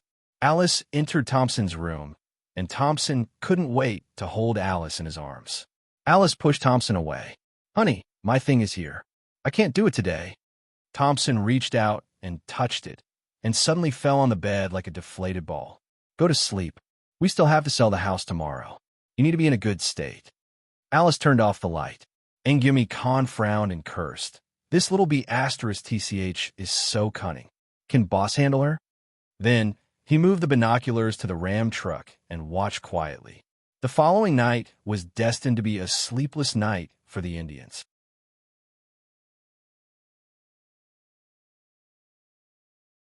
Chapter 11:15. Early the next morning, Angumi Khan drove the sheepskin car to Thompson's house. Charlotte and Akiko Tsukino lay on the hill and watched. As soon as Angumi Khan came to the door and explained his intentions, Thompson called the real estate agency and canceled the house sale agreement. By doing so, he could save some of commission, and the buyer would more or less get some benefits. The two of them quickly sealed the deal. Angumi Khan paid $500,000 for the house, and Thompson signed all the title certificates and the sale contract to Angumi Khan. After the deal was completed, Thompson and Alice began to pack their luggage. When Thompson and Alice left, there was a dramatic scene. Alice wanted to help Thompson with a box of money, but Thompson decisively refused. This pair of friends had an unhappy argument. It's all because of money. On the sand dune, Charlotte sighed a little. Akiko Tsukino said, "Thompson is almost 50 years old. That Alice is so young. What is she after other than his money? If Thompson couldn't give Alice what she wanted, she definitely wouldn't be with him. This way, it'll be easy to make a move tonight." Charlotte nodded. In fact, even if Alice and Thompson did not have an argument, he could still deal with Alice. He knew very well what kind of woman Alice was and what she wanted. He could satisfy all her desires in a minute. Compared to a man like Thompson, there was a difference of millions of kilometers. After Thompson and Alice drove away, Angumi Khan appeared in the backyard. He stood next to the swimming pool and waved in the direction of the sand dune. Charlotte and Akiko Tsukino carried their respective equipment bags down the sand dune. They quickly passed through the sand and entered Thompson's house. This was no longer Thompson's house. It was already Charlotte's first real estate in the United States. Charlotte took a shower and then began to work in Thompson's study. This time, the target was still the traffic surveillance system in Las Vegas. He already had a 3D map of Las Vegas stored in his brain. With this map as a reference, he could easily discover any changes in Las Vegas. For example, if there were any new cars or suspicious people in some public places. He focused on observing the situation on the street that Black Wolf mentioned. The Hattori family's Vico Corporation office was on that street. From the traffic surveillance footage, the street looked very normal, and there was nothing suspicious about it. However, it was precisely because it was too normal that Xia Lei sensed a hint of danger. Charlotte, didn't invade the Vico Corporation's office. Although the idea was tempting, he still resisted it. He wasn't sure if the CIB had used the Heavenly God system. If he rashly hacked into the target's address, it was very likely that the other party would discover him and track his location. An hour later, Charlotte exited the traffic surveillance system and began to browse the news in Japan. The Japanese media was still following up on what happened to the Hattori family. After yesterday, more than 10 members of the Hattori family were assassinated. Not only members of the Hattori family, but also important members of the Vico Corporation. Now, everyone in the Hattori family felt insecure. No one dared to work at the Vico Corporation, and no one dared to go out. Now, the most important person in the Hattori family, my Hattori's mother, Hattori Wendy, applied for police protection. Currently, a large number of police officers and ground self-defense forces were stationed around the Hattori family's ancestral home to protect her. My Hattori's mother was American. Her original name was My Wendy, but after she married Hattori Masao, she took Hattori Masao's surname according to Japanese tradition, so she took the name Hattori Wendy. Hattori Wendy was now the woman who took control of the Hattori family in place of my Hattori. The statement given by the Japanese police was that it was confirmed to be a terrorist attack and was still under investigation. The spokesperson also used the media to condemn the people who carried out the attack, saying that attacks on ordinary people were the actions of cowards and would not be forgiven. Charlotte just smiled. The Hattori family and Japanese samurai brought a bomb to the hospital to assassinate his wife and children. Was that the action of a warrior? They did the same thing, but he was a coward for doing it. As for whether he would forgive them or not, he was even more dismissive. Since when did he need the forgiveness of the Japanese? After browsing the news, Charlotte typed an email. The content of the email was, reward of $20 million for killing Abdomen Wendy. If you can capture her alive, the reward will be doubled. Film the video, plus $5 million. The reward was limited to 72 hours. The email was sent to Giovanna's mailbox. In the world of assassins, the highest commission was only in the millions. Moreover, most of the assassination targets were military generals, government officials, and so on. These targets were very dangerous. Most assassins had the life to carry out the mission, but not the life to spend the money. However, there had never been a $10 million bounty like this. Moreover, the assassination target was a woman from a family. This was undoubtedly a feast for the world of assassins. As soon as this email was sent, the Hattori family would face another storm. After this storm, no one could say for sure who would be left in the Hattori family.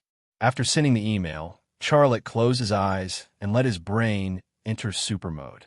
He began to study the fighter jets and bombers belonging to the Rema Group.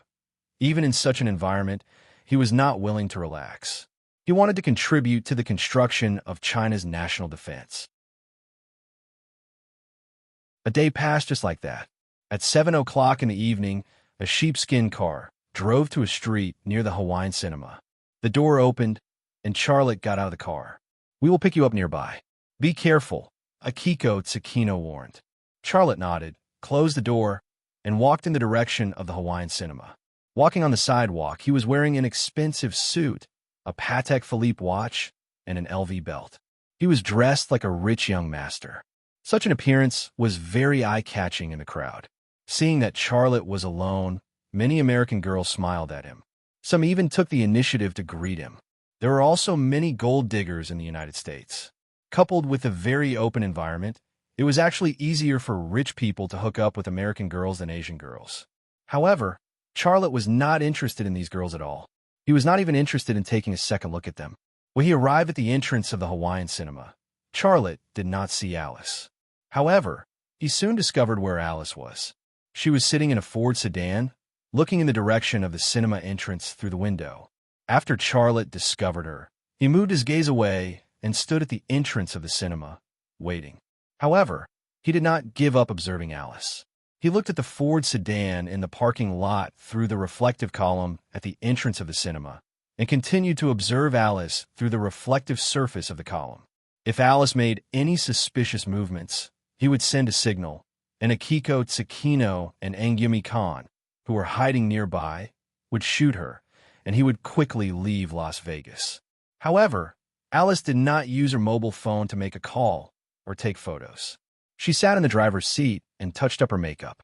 She first applied lipstick, then sprayed perfume on her armpits and the bottom of her skirt. These actions showed that she was already preparing for the battle that would take place in a little while. Charlotte waited for almost 10 minutes before Alice got out of the Ford sedan and walked over. "I'm sorry.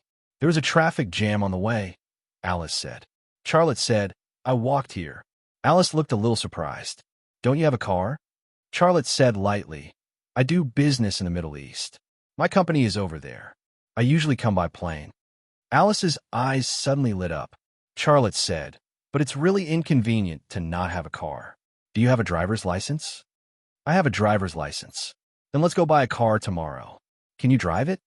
Charlotte said, "Of course." Alice took Charlotte's arm, and the smile on her face was particularly sweet. The two entered the cinema. Charlotte bought tickets and some snacks, and then took Alice into the theater. He did not choose a random movie. He chose 50 Shades of Grey. The movie started, but Alice's mind was not on the movie. She moved closer to Charlotte's ear and said with hot breath, "What's your name?"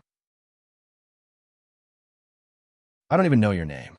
"James," Charlotte said. "My name is Alice." Alice smiled. "Your name is really good. 007 is also called James. Are you talking about Daniel Craig?" Charlotte said with a smile. "We were having tea in London last week. He's very busy. It said that the new 007 is going to start shooting." You actually know Daniel Craig, the leading actor of 007? Alice looked very excited. Charlotte said, "Is it strange to know Daniel Craig? I also know James Cameron. His Avatar 2 is also going to start shooting." "Oh my God, you must be an angel sent by God." Alice was even more excited. "Can you introduce me to Daniel Craig or James Cameron? I've always wanted to enter the film industry, but unfortunately, I didn't have the chance. Can you act?" "Of course, I studied film and television in France. I can perform for you." Alice seemed to be very eager. Charlotte said lightly, "Let's watch the movie." A trace of anxiety and unwillingness flashed in Alice's eyes, but she still tried her best to calm down despite her unwillingness. She watched the movie for a few minutes and then said, "Why me? Do you believe in feelings?" "That," Charlotte pretended to imagine, and then said, "It's the kind of feeling that you've never seen before, but when you meet, you suddenly feel very close and like very much." "Love at first sight?" Alice resisted the secret joy in her heart. "Is that the word you want to say?" Charlotte nodded. "Yes, that's the word. Like you. I fell in love with you at first sight." Alice suddenly leaned over, held Charlotte's cheek, and kissed his lips. Most love in this world was like this. On the screen in the theater, the male lead was using a whip to whip the female lead's buttocks. That kind of light abuse was exciting. Alice ended the French kiss with Charlotte. She pursed her lips and tentatively said, "James, do you like this kind of game?" Charlotte nodded. "I can satisfy you. Let's go to my house." Alice grabbed Charlotte's hand. "Watching movies is boring. I can give you something better." Charlotte smiled and got up to follow her. Alice was very beautiful and smart. She understood men's minds very well, so whatever she said was right.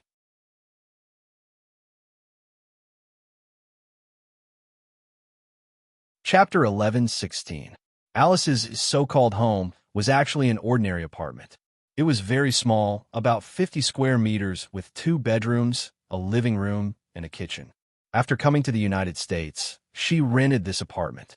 Later, after she met Thompson, she moved to Thompson's place, but she had been paying rent for this apartment. She was such a young girl that she definitely did not want to spend the rest of her life with Thompson. She was very good at planning for herself, which could be seen from this apartment. When she met a better man, she would bring him to this apartment and give that man the impression that she was a single girl. Charlotte did not know how many men she had brought here, but he did not care. Alice was interested in his money and his fictitious connections in the film and television industry, while he was interested in her value that could be used. Alice's room was decorated warmly, full of French romantic elements. "James, what would you like to drink?" Alice also entered the role of the hostess after leading Charlotte in. Charlotte said, "Anything, juice or coffee is fine. Then I'll have some whiskey." Alice went to the liquor cabinet. Charlotte felt that he had said nothing. Alcohol could make people impulsive, and Alice's purpose for bringing him here was obvious.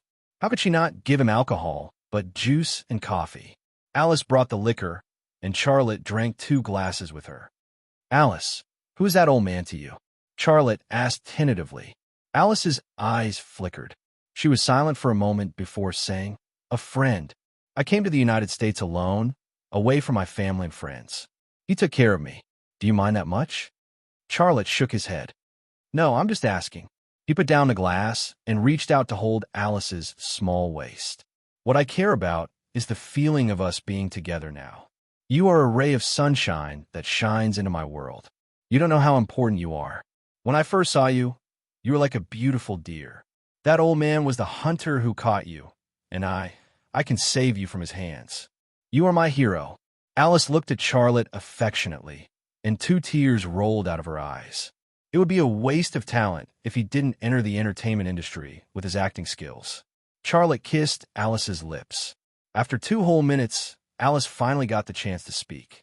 She sobbed and said, "James, that old man tortured me and threatened me to not let me leave him. Save me. Please save me. As long as you're willing, I'll do anything for you." "Really? Anything?" Charlotte pretended to be very excited, and a rather morbid light appeared in his eyes. "Really, I'm willing to do anything for you. I won't let anyone hurt you.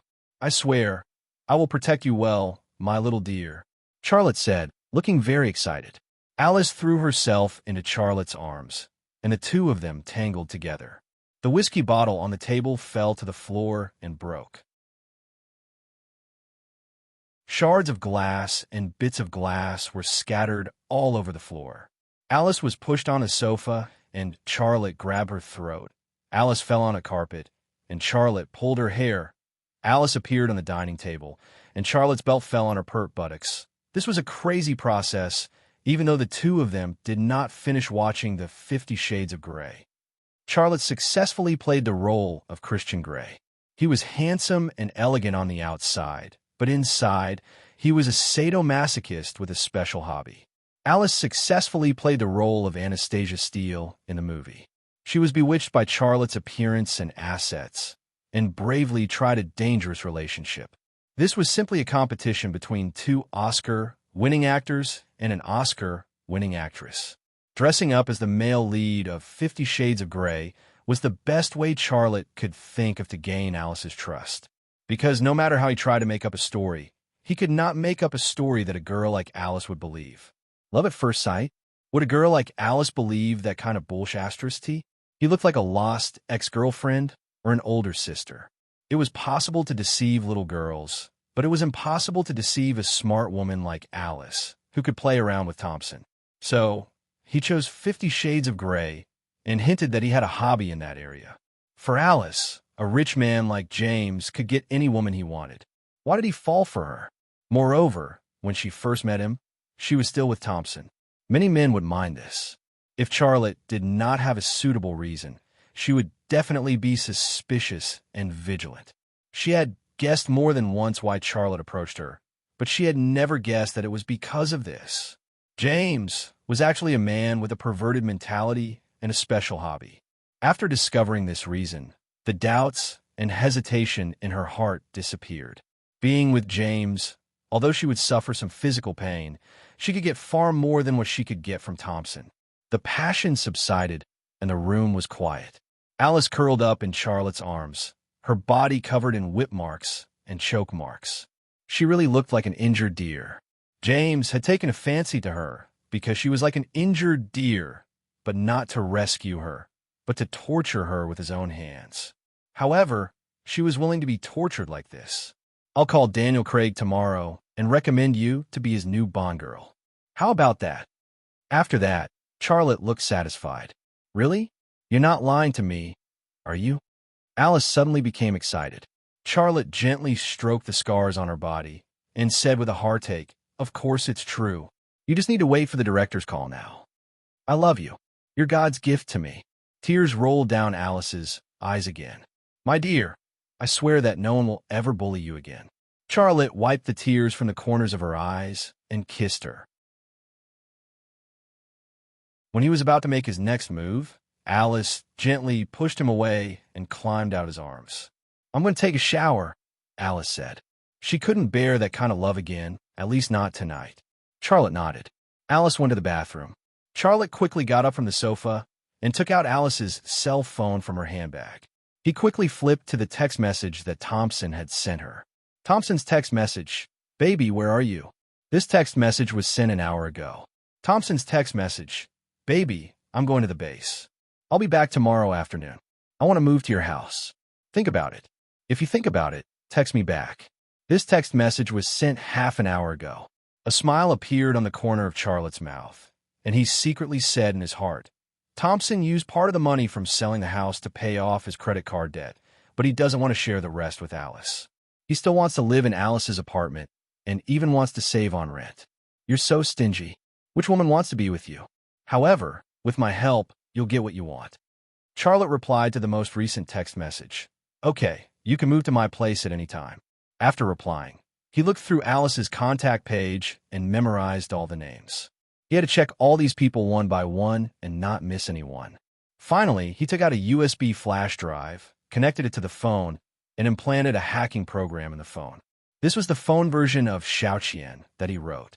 By implanting Xiaoqian in Alice's phone, he could not only know her specific location, but he could also eavesdrop on all her calls and obtain all the text messages and emails that she received. This method was much more advanced than installing a bug in the phone. After finishing, Charlotte placed Alice's phone on the coffee table and did not put it back in her handbag. A few minutes later, Alice came out of the bathroom, her body wrapped in a white bath towel. The bath towel only had a slip knot on her chest. With her towering breasts propped up, it seemed that it could open at any time and two big white rabbits would jump out of it. Her body was wet, and the bath towel was wet, making the bath towel look very thin and transparent. Some secret content could be vaguely seen, and it was very sexy. It could be seen that she had specially chosen this bath towel to let Charlotte appreciate the sexy curves of her body. Charlotte looked at Alice, fascinated. Alice looked at the phone on the coffee table. She froze for a moment and then tentatively said, James, Charlotte said, I heard your phone ring.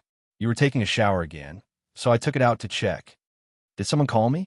No, it was the old man who sent you a text message, Charlotte said, his face showing displeasure. Alice was originally unhappy, but when she saw that Charlotte was unhappy, she panicked. She explained, James, I've already cut off all ties with him. He's pestering me. He's threatening me. You must save me. As she spoke, her tears were about to flow out again. Charlotte said, I said, no one can hurt you anymore. Alice breathed a sigh of relief. She grabbed her phone and looked through the text message that Thompson had sent her. She soon saw the text message that Charlotte had sent to Thompson using her identity. She froze again, then turned the phone over. After hesitating for a moment, she said, James, how can you make such a decision for me? Charlotte said lightly, he hurt you, and you're my woman. I'm going to teach him a lesson. What are you going to do? I'm going to protect him. No, James, he's an officer, a very senior officer. This is the United States, and your thoughts are very dangerous, Alice said nervously. I'll be fine with you helping me. Charlotte said. Alice, he makes me very uncomfortable. If I don't help you vent your anger, I'll doubt whether I'm a man or not. It's very important to me. Also, you're going to England to film soon. Why are you worried about him? We need to make a plan to finish him. What's your plan? Alice asked tentatively. Charlotte said, Don't worry, there won't be any kidnapping or murder. Doesn't he love gambling? I'm good at it. You just have to persuade him to gamble with me. Alice finally relaxed, and a smile appeared on her face. I don't need to persuade him at all. As long as he has money, he'll definitely go to the casino. But I'll do whatever you want me to do. Charlotte smiled.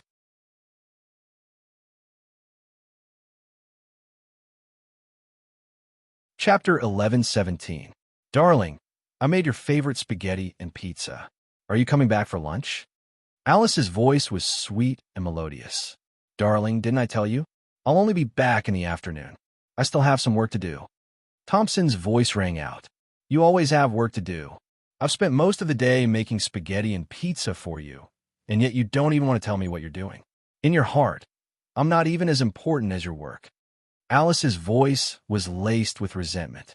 Darling, you know who I am. I can't just reveal my work. You don't have to doubt your place in my heart. In my heart, you're the most important. I swear to God. You always say that. I don't know if you're telling the truth or not. Thompson's voice rang out. Alice, I've asked a friend to contact a Hollywood director. He's agreed to give you the role of a prostitute. A prostitute? Yes, a prostitute. You'll get about 5 minutes of screen time. You'll seduce the main character and poison his drink. In the end, you'll be killed by him. Alice was speechless. If it was before Charlotte's appearance, Alice would have been overjoyed to get this role. However, Charlotte had given her the role of the next generation of Bond girls from 007. Why would she want the role of a prostitute who wouldn't last more than 5 minutes? What's wrong? You don't like it? Thompson's voice rang out. No, I'm just too excited. Too excited to speak. Thank you, darling. I'll cherish this opportunity. Alice said, as long as you like it. However, I have a request. If the director tries to play some unspoken rules, don't agree to it. I'm not doing this for myself. I'm doing this for your future career. Thank you, darling. You're so good to me. Alice's voice rang out. Darling, I have good news for you too. What good news? Do you remember the man who won over $20,000 from you? Of course I remember. What happened? Last night, I went to that casino again. I met him and won $100,000 from him. What? How much? Thompson's voice was filled with shock. $100,000. Don't doubt it. You didn't hear wrong. Oh my God, how is that possible? Thompson still couldn't believe it. Alice smiled and said, My dear, he is actually not a good gambler. He is the illegitimate son of a sheik in the United Arab Emirates. He is the kind of prince who flies around the world in a plane, looking for pleasure. He has too much money to spend. What he lacks is entertainment. I just played a little trick and won 100,000 US dollars. Ha ha ha. Thompson couldn't help but laugh out loud. Darling, he asked me to go to another game tonight. Do you want to go? Alice's voice rang out.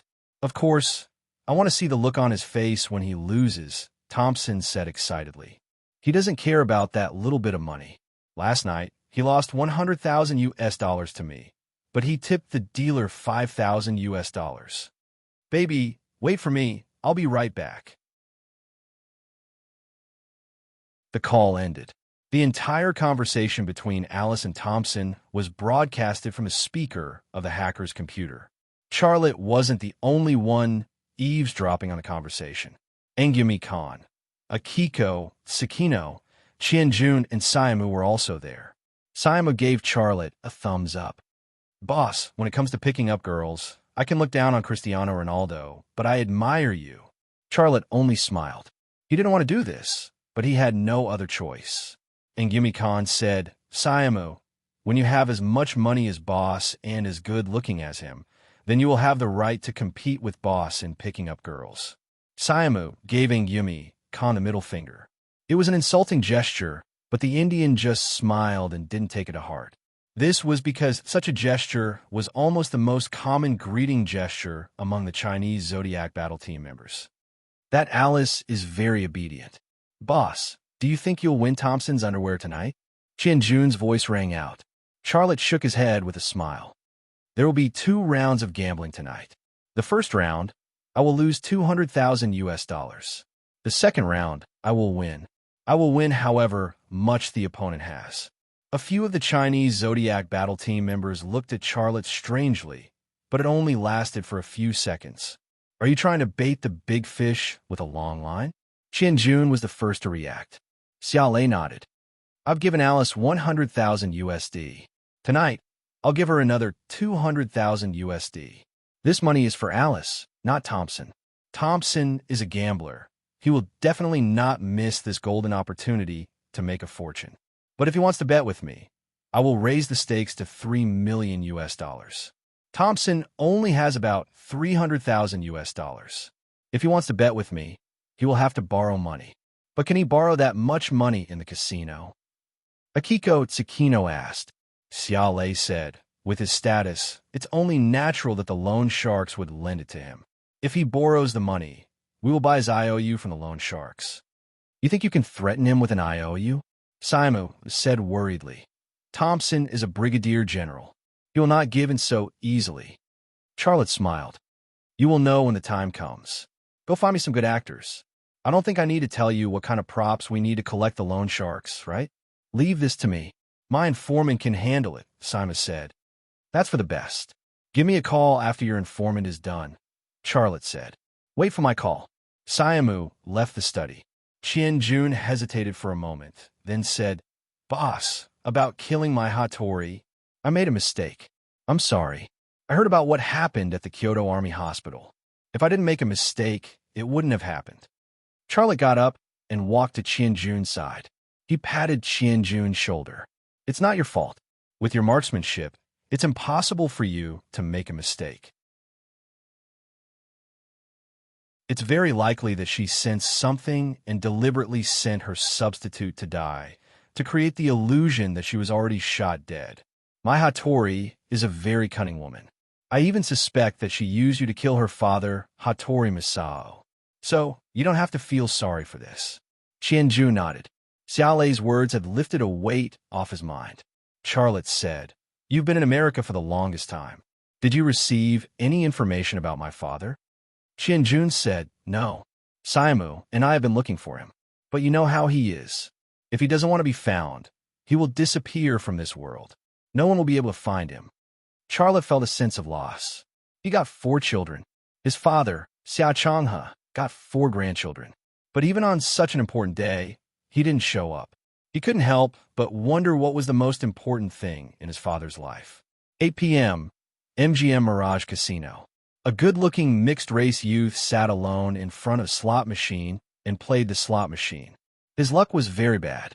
He came at 7 o'clock and lost $100,000 in less than an hour. Casinos love customers like him. Behind him stood 2 bunny girls. One was holding a tray of wine. The other was holding pastries. They were waiting on him. This mixed-blood youth was Charlotte. Behind Charlotte, there were many people staring at him. Many were guessing how much money this prodigal son would lose before he stopped. Thompson was among them. His woman, Alice, was with him. Did you see that? Alice inched closer to Thompson's ear and whispered, I was right, wasn't I?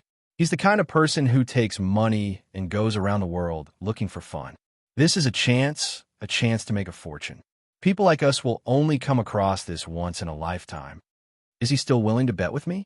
Thompson was worried. That's not a problem. He asked me out last night. Wait for me. I'll go talk to him first. Alice left Thompson and walked towards Charlotte. Thompson watched from afar. He saw Alice greet Charlotte. The two exchanged a few words. Then, Charlotte stood up from the slot machine and followed her.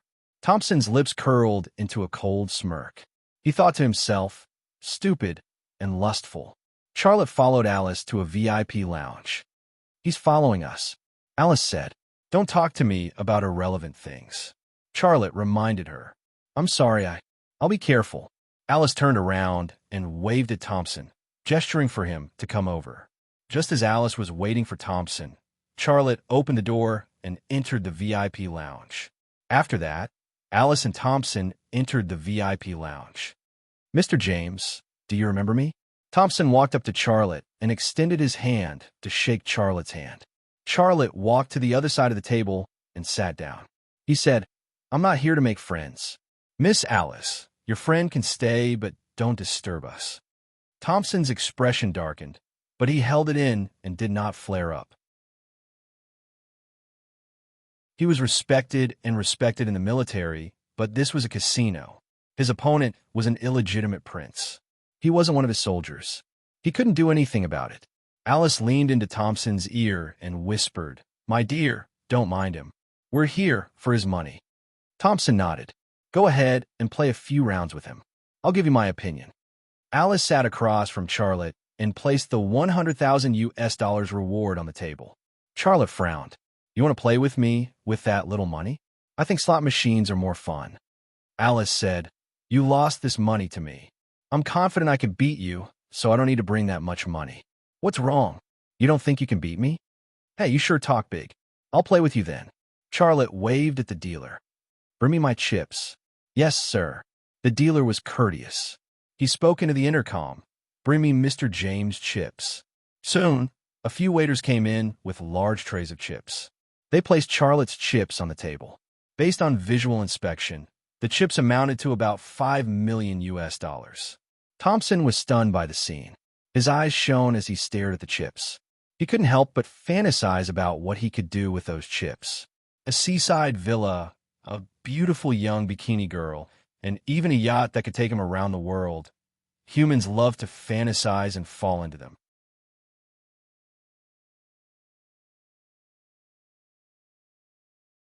Chapter 11:18.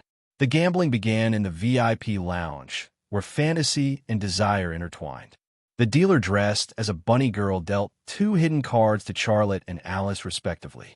Alice carefully lifted the 2 hidden cards and glanced at them. They were a pair of QS. She couldn't help but smile excitedly, but Thompson kicked her under the table, and she immediately stopped smiling. Not letting the other party guess how big their cards were was a basic skill that a gambler must master. Thompson had a high level of attainment in this area, and Alice's performance just now couldn't even be considered an amateur. Because if Charlotte on the other side noticed that her cards were big, he wouldn't follow up. However, Thompson's caution seemed to be unnecessary. Just as Alice lifted the hidden cards to look, Charlotte was looking at the dealer's chest. The dealer only had a bikini on her body, and there was a white fluffy bunny tail on the back of her underwear. When she dealt the cards, her upper body leaned towards the table, and the 2 big breasts fell towards the table. It was indeed a very beautiful scene. Thompson's mouth showed a sneer.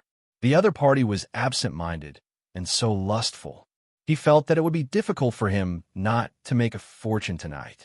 Sure enough, when Alice threw out $20,000 worth of chips, Charlotte didn't even think about it and followed up. The dealer began to deal the first name card. Alice got another queen, and Charlotte got an... Alice didn't show a childish performance this time. She tentatively said, "You won't get a pair of aces, right?" Charlotte said faintly, "I won't know until the end. I'll add another $20,000. I'll follow." Alice put down another $20,000 worth of chips. The dealer dealt the third name card. Charlotte got a queen, and Alice got an A. 50,000, Thompson whispered. Alice then said, "I'll bet 50,000. Humph." Charlotte snorted coldly. "I'll follow." The dealer handed out the last nameplate.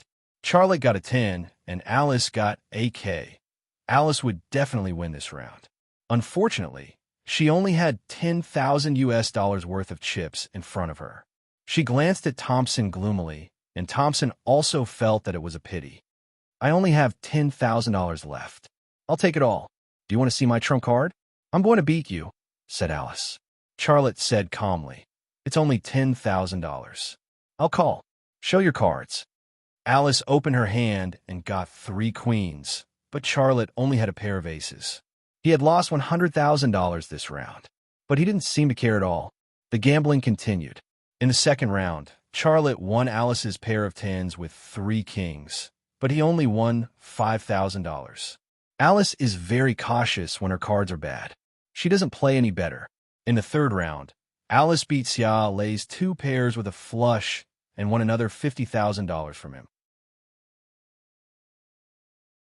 Half an hour passed quickly, and the chips in front of Alice had changed from $100,000 to $300,000. She always won big and lost small, so Charlotte didn't have a chance to win back. Alice's gambling skills were learned from Thompson. Even Alice could easily win so much money. Thompson's head began to heat up. He felt that if he gambled with Charlotte, he would have won at least $500,000 from Charlotte. "Alice, let me bet with him." Thompson couldn't help but whisper to Alice. "Okay, you do it." Alice got up, but before Thompson sat down, Charlotte also stood up, threw a handful of 1,000 chips to the dealer, and said, "That's it. The gambling is too small. It's boring. Can you guys find me someone who can bet a little bigger?"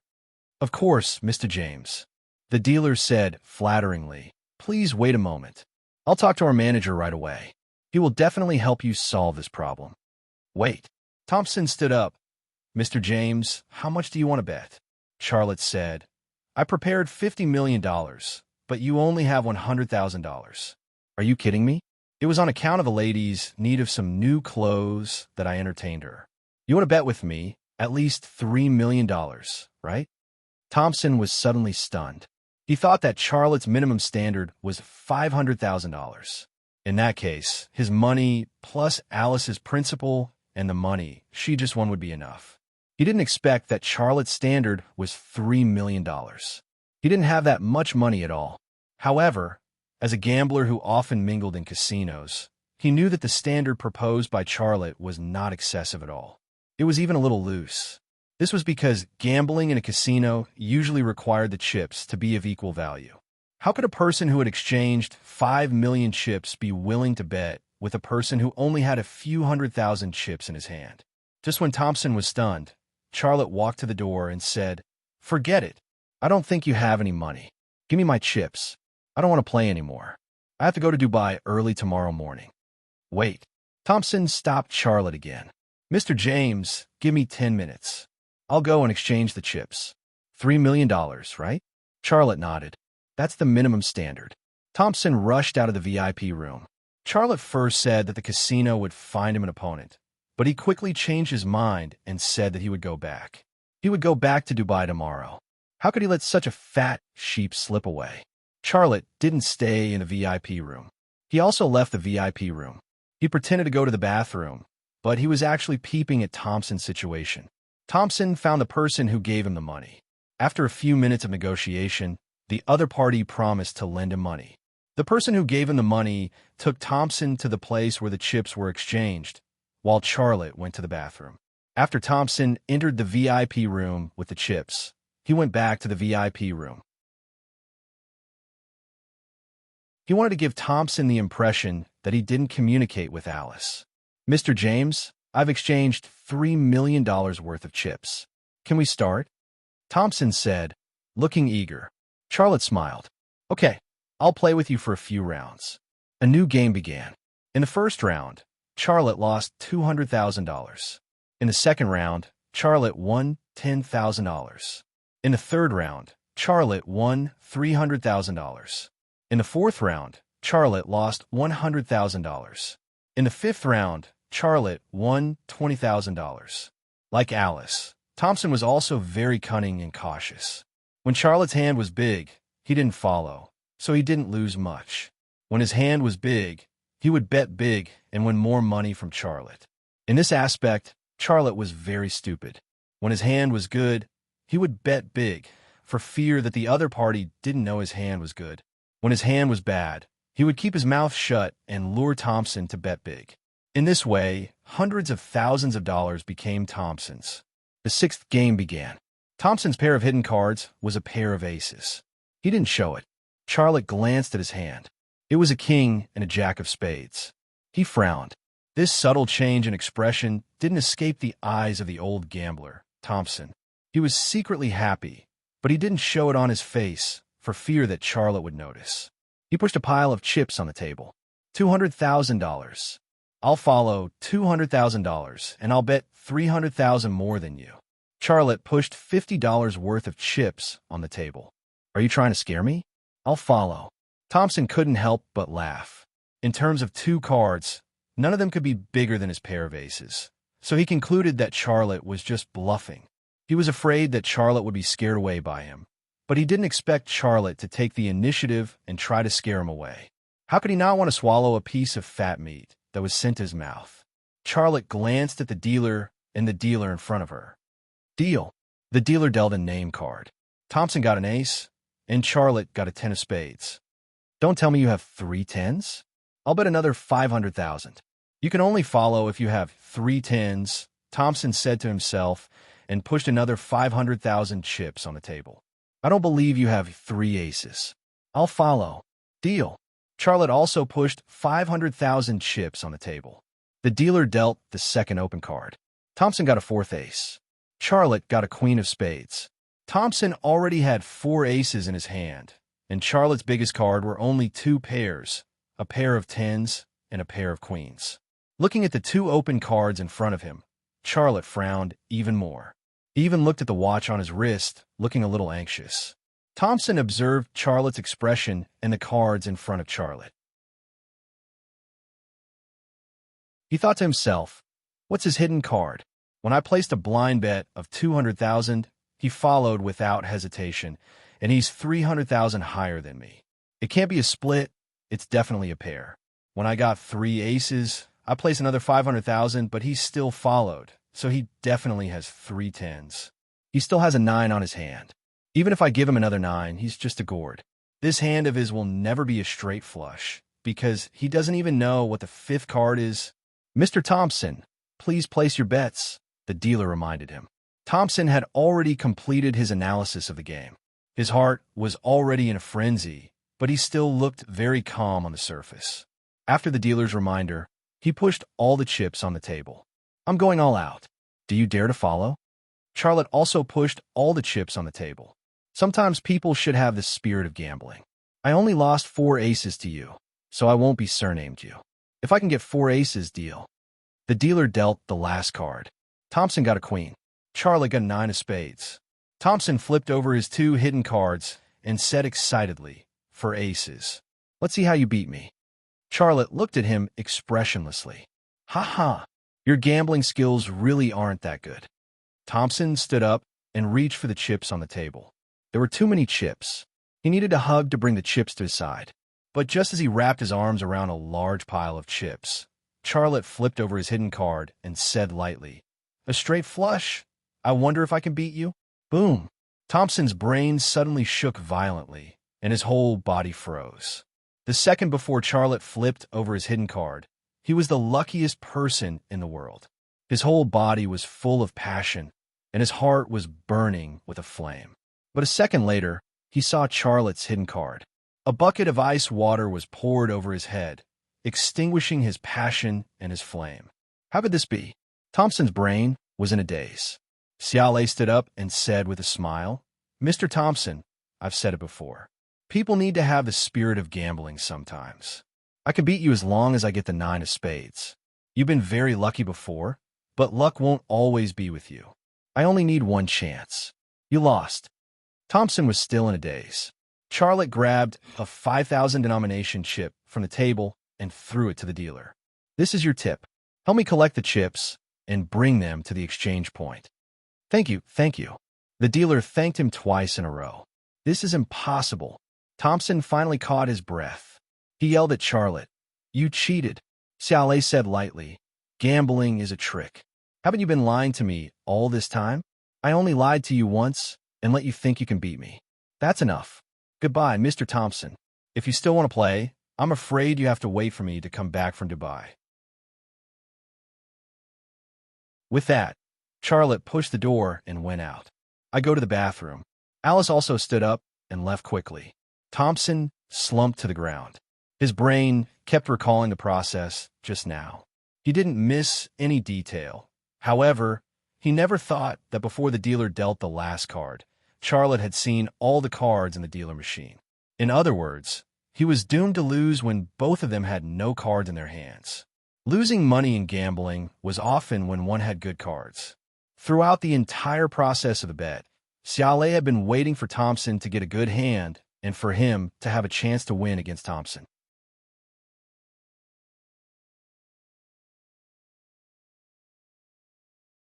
Chapter 1119. The casino was filled with all kinds of sounds.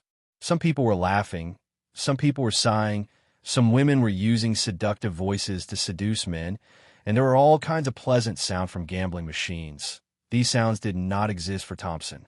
All he could hear was a voice hovering in his head. What should I do? What should I do? What should I? He had lost all his money, not only the 2 million he had borrowed for the loan sharks, but also the money he had used to sell his house. He didn't mind losing his own money, but the money he borrowed from the loan sharks was like a mountain pressing down on him, making it hard for him to breathe. He knew very well what that money would eventually become. The interest would accumulate, and it would not take long. In just a month, he would be in a debt of 5 million. He simply did not have the ability to repay such a large sum of money. He walked out of the casino in a daze, and a familiar figure appeared in his field of vision. It was Alice. She was hugging a man, coquettishly in the man's arms, and soon offered a hot kiss. He saw the man's face clearly. Wasn't that the man who had made him fall into hell? James? Bitch. Seeing Alice and James making out in the parking lot, Thompson suddenly understood everything. This gamble had been a scam from the beginning. He ran towards Alice and James angrily, but before he could get close to them, a person suddenly appeared out of nowhere and collided with him, knocking him to the ground. Hey, how do you walk? The person who collided with Thompson and fell to the ground was an Arab, and he looked very angry. Thompson was not in the mood to argue with him. He got up from the ground, and he happened to see Alice get into a brand-new Ferrari sports car. Before he could catch up with her, Alice drove away in her sports car. He went to look for James, but where was James? I'm going to kill you. Thompson roared with a ferocious expression. The Arab who fell to the ground seemed to be frightened, and he got up and ran away. Thompson ran to the parking lot, got into a military off-road vehicle, and drove in the direction that Alice had gone. The military off-road vehicle couldn't outrun the Ferrari sport car at all, and Thompson soon lost track of it. He drove in the direction of Alice's apartment. He believed that even if Alice wanted to escape, she would return to her apartment to pack her luggage. Her passport was in that apartment. She couldn't leave the country without it. At this moment, Thompson received a call. Hey, Mr. Thompson, a cold voice said. You said that you would pay me back when the bet was over. I believed you, so I lent you the money, but you lost. When are you going to pay me back? Don't worry, I will pay you back. Please give me some time. Thompson bit the bullet and said, Humph, your monthly salary is only a little more than 10,000 US dollars. Even if you don't eat or drink and save money, it will still take you 30 years to repay the principal. Then how am I going to repay the interest? You want me to give you some time, my principal plus interest. Do you want me to give you 200 years? No, it won't take that long. I will think of a way to repay you as soon as possible. I'll give you 3 days. 3 days? How is that possible? I don't care. If you can't repay me in 3 days, I will ask your daughter for it. She seems to live in Manhattan, right? I heard that she has a son. You beep, beep, beep, beep, beep, beep. The other party hung up. F***CK. Thompson punched the steering wheel. The car deviated from the route and almost crashed into a tree on the side of the road. After he straightened the car, he slammed on the accelerator and the military SUV sped forward. There was a ball of anger burning in his heart that could not be quelled. He did have a daughter, and she lived in Manhattan. He loved his daughter. His daughter was the most precious to him, and no one could replace her.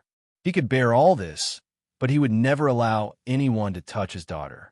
I must get my money back, I must. He roared in his heart. Soon, he arrived at the apartment where Alice lived. He saw Alice's Ferrari sports car under the apartment building. The new sports car undoubtedly added to the anger in his heart. He got out of the car, opened the trunk, and took out a pistol from the trunk. He put the pistol on his belt and entered the apartment building. He didn't knock on the door and opened the door with the key that Alice had given him. He came to Alice's bedroom door. The door was open, and Alice was packing. Seeing Thompson suddenly appear at the door, Alice panicked for a moment, but she quickly calmed down. Thompson, what are you doing here? Thompson sneered. Alice, do you want to leave me so soon? Alice said, You don't have any money now. You even borrowed more than $2 million from the loan sharks. Why should I follow you? Is it because you're handsome? Or because you're big? You have nothing. You're a pauper now. A flash of hatred flashed in Thompson's eyes. He shouted at Alice, I've done so much for you. Don't you dare abandon me at this time. Humph. Alice snorted softly. You've done a lot for me, but didn't I sleep with you? You're an old man, and I'm only in my 20s. If I don't want your money, what should I want? I'll settle things with you later. Tell me, did you collude with that man named James to deceive me tonight? Thompson strode toward Alice with a ferocious expression. I don't know what you're talking about. Alice stepped back. Don't try to lie to me. I saw the sports car you drove. That was bought with my money, right? What nonsense are you talking about? Alice's back was against the wardrobe, and she had nowhere to go. Thompson suddenly grabbed Alice's collar and punched Alice's cheek. You bitch. Shameless bitch. I've been so good to you, but you colluded with another man to frame me. Give me back my money. Give it back to me. Get out of here, or I'll call the police," Alice said as she took out her cell phone to dial. There was a trace of blood at the corner of her mouth, but she didn't seem to feel the pain. Thompson suddenly pulled out his pistol and pointed it at Alice's chest. "You bitch, put down the phone and give me back my money. I want you to give me back my money," Alice said angrily. "I don't owe you a penny. Get out of here. I have nothing to do with you. So what if I lied to you? Do you dare shoot? Why don't you drive? Shoot." Thompson's hand was shaking. Alice threw a tantrum. "Don't you want to know about my relationship with James? Let me tell you, he's young and handsome, and he's richer than you. He even recommended me to be a director and let me act in a movie. I'm a new generation of Bond girls, not a damn prostitute. He's also 10 times better in bed than you. Do you know that? When EF asterisk had me, I felt so good. I'm willing to do anything for him." "Shut up." Thompson's emotions were out of control. His hand trembled even more. He didn't know what happened, but his middle finger on the trigger of the pistol pulled in the direction of his chest. Bang! Alice's chest suddenly burst into a flower of blood. She closed her eyes, and her whole body seemed to have been pulled out of her bones. She fell to the ground softly and didn't move anymore. Blood flowed out from her clothes, and in the blink of an eye, it dyed her full and firm bosom red. Thompson was suddenly stunned, and his mind went blank. Tonight was simply the darkest day of his life. Suddenly, there were footsteps outside the door. Thompson hurriedly turned his head. At this moment, a few burly men with guns rushed in. Not only did they have pistols, but they also had shotguns. "Put down the gun," a leading black man roared at him. "Otherwise, I'll kill you." A few black muzzles were pointed at Thompson in unison. Thompson was frightened. Who are you? I didn't mean to do it. I just accidentally." "Shut up," the leading black man said. "We're here to collect the debt." When Thompson heard that they were here to collect the debt, he seemed to see a glimmer of hope in his heart. He then said, "Didn't I agree with your boss? He gave me 3 days. Why are you looking for me now? The money you owe is not a small amount. Our boss was afraid that you would run away, so he asked us to come and see the situation. We didn't expect you to actually kill someone," the black man said as he slapped Thompson's face. With a ferocious look, he said, "You killed someone. How are you going to repay our boss's money now?" B asterisk starred. Thompson said in a hurry. "As long as you don't say anything, no one will know. I can still repay your boss's money." "Do you want us to kill your daughter and grandson?" B asterisk starred. The leading black man roared.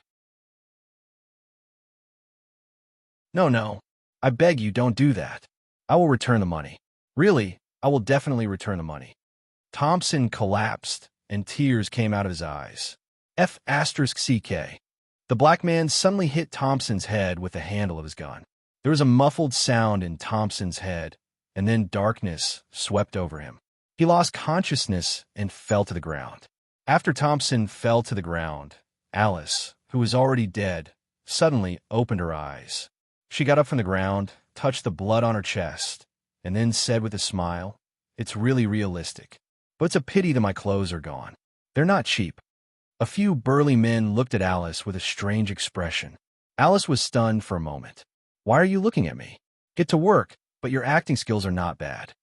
At this time, an Asian face walked to the front and looked at Alice coldly. Alice said, "Where's James?" "Go to hell to find him." The Asian face sneered. "Fool." Alice was stunned for a moment. "What did you say? Aren't you the extras hired by James?" The Asian face suddenly slapped Alice's carotid artery. Alice let out a muffled groan and fell to the ground. The Asian face picked up the pistol that Thompson had dropped on the ground, then took out the prop clip inside and loaded the clip with real bullets back into the pistol. Only then did the few big men start to work, taking pictures and carrying people.